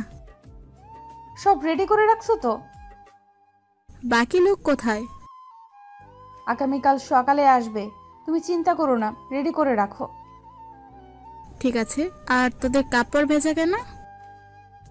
আসার সময় পানিতে পড়ে গেছি গাড়ি নিয়ে। বলিস কি, ব্যথা পাসনি তো? না, ব্যথা পাইনি। গাড়ির ড্রাইভার কে ছিল? আমি ছিলাম। এই জন্য এমন হয়েছে, ফালতু ড্রাইভার। বাদ দাও তো এগুলো। তুই আমার ঘরে গিয়ে দেখ, একটা শাড়ি আছে সেটা তুই পরে নিস, আর দেখিস লুঙ্গি আছে সেটা নীরবকে দিস। যা গিয়ে তাড়াতাড়ি কাপড় পাল্টিয়ে আয় দুজন, আর ফ্রেশ হয়ে আয়, খাবার দিচ্ছি। বাবা নীরব, তুমি মায়ের সাথে যাও। আমি কিছুই বুঝতে পারছি না তাদের কথা। তখন মায়ের সাথে একটা ঘরে চলে আসলাম আর এসে বললাম, কি আসবে বললে? আমি কিছুই বুঝতে পারছি না, কি বললে? কিছু না, দুর্জয় ভাইয়ের কথা বলছে। না, কেমন জানি তবুও সন্দেহ লাগছে। হ্যাঁ, তোমার তো অজয়ের সন্দেহ লাগবেই, তুমি মানুষই এমন। এই বলে তখন মায়া গিয়ে একটা শাড়ি নিল আর আমাকে লুঙ্গিতে বলল, যাও গিয়ে ওটা ওই ঘরে পরে আসো। তখন আমি নিয়ে চলে গেলাম, গিয়ে লুঙ্গি পরে ফ্রেশ হয়ে বসে রইলাম।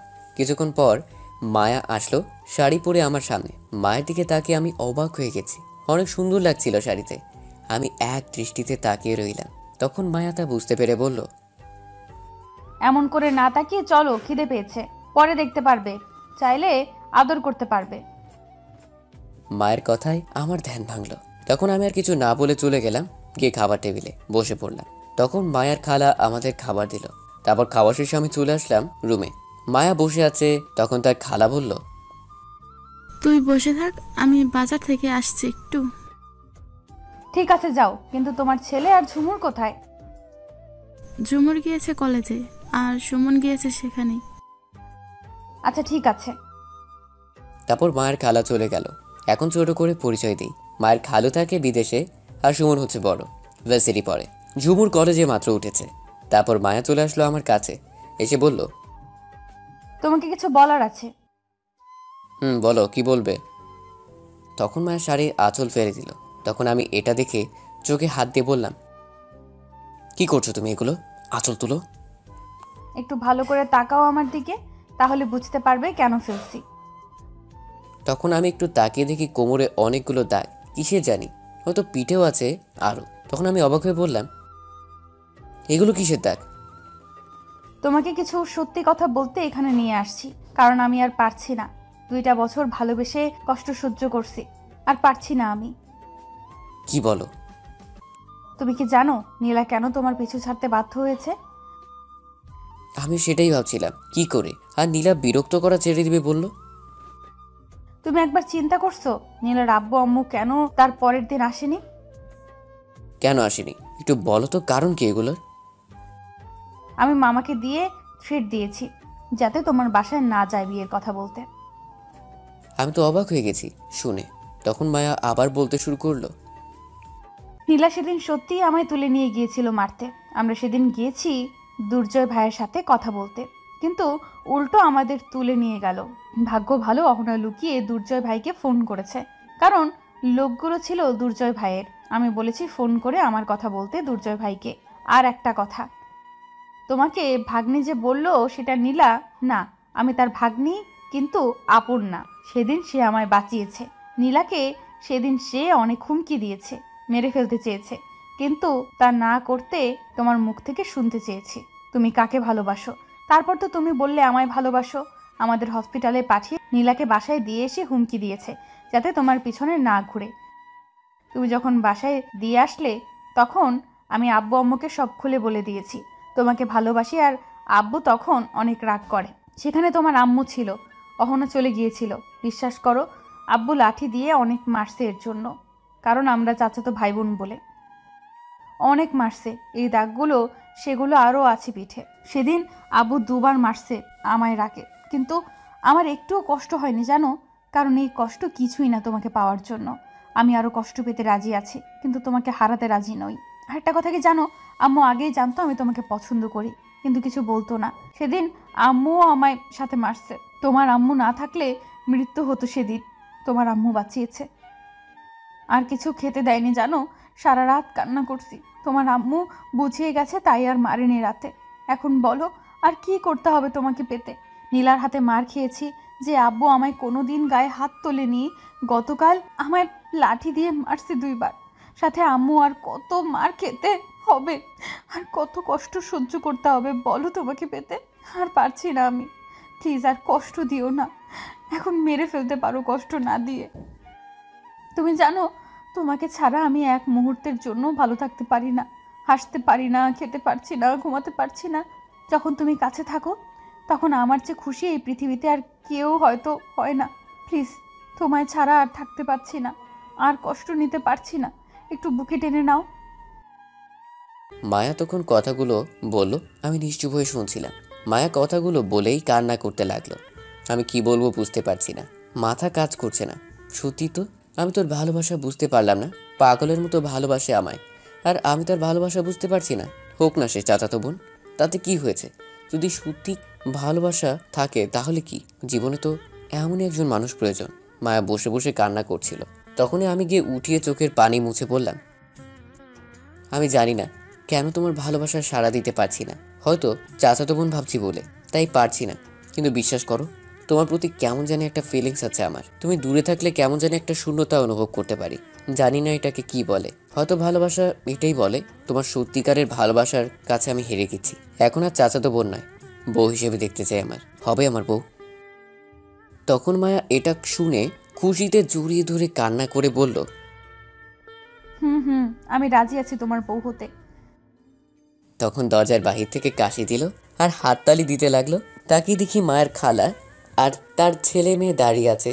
দরজা খোলাই ছিল, তারা কখন যে সে দেখছিল খেয়ালই করা হয়নি। তখন মায়ের খালা বলল, এর চেয়ে ভালো রোমান্টিক দৃশ্য আর হতে পারে না। বাবা, তোমাদের কাহিনী শুনে আমি নিজেই কেঁদে দিয়েছিলাম একটুর জন্য। তখন তার মেয়ে ঝুমুর বলল, আম্মু আমিও। তাহলে আর দেখা দেখি কি, কাজে এখনই রাখছি। গিয়ে কাজী সাহেবকে বলে আয়। কিন্তু এখন কি সবাইকে না জানিয়ে বিয়ে করা ঠিক হবে?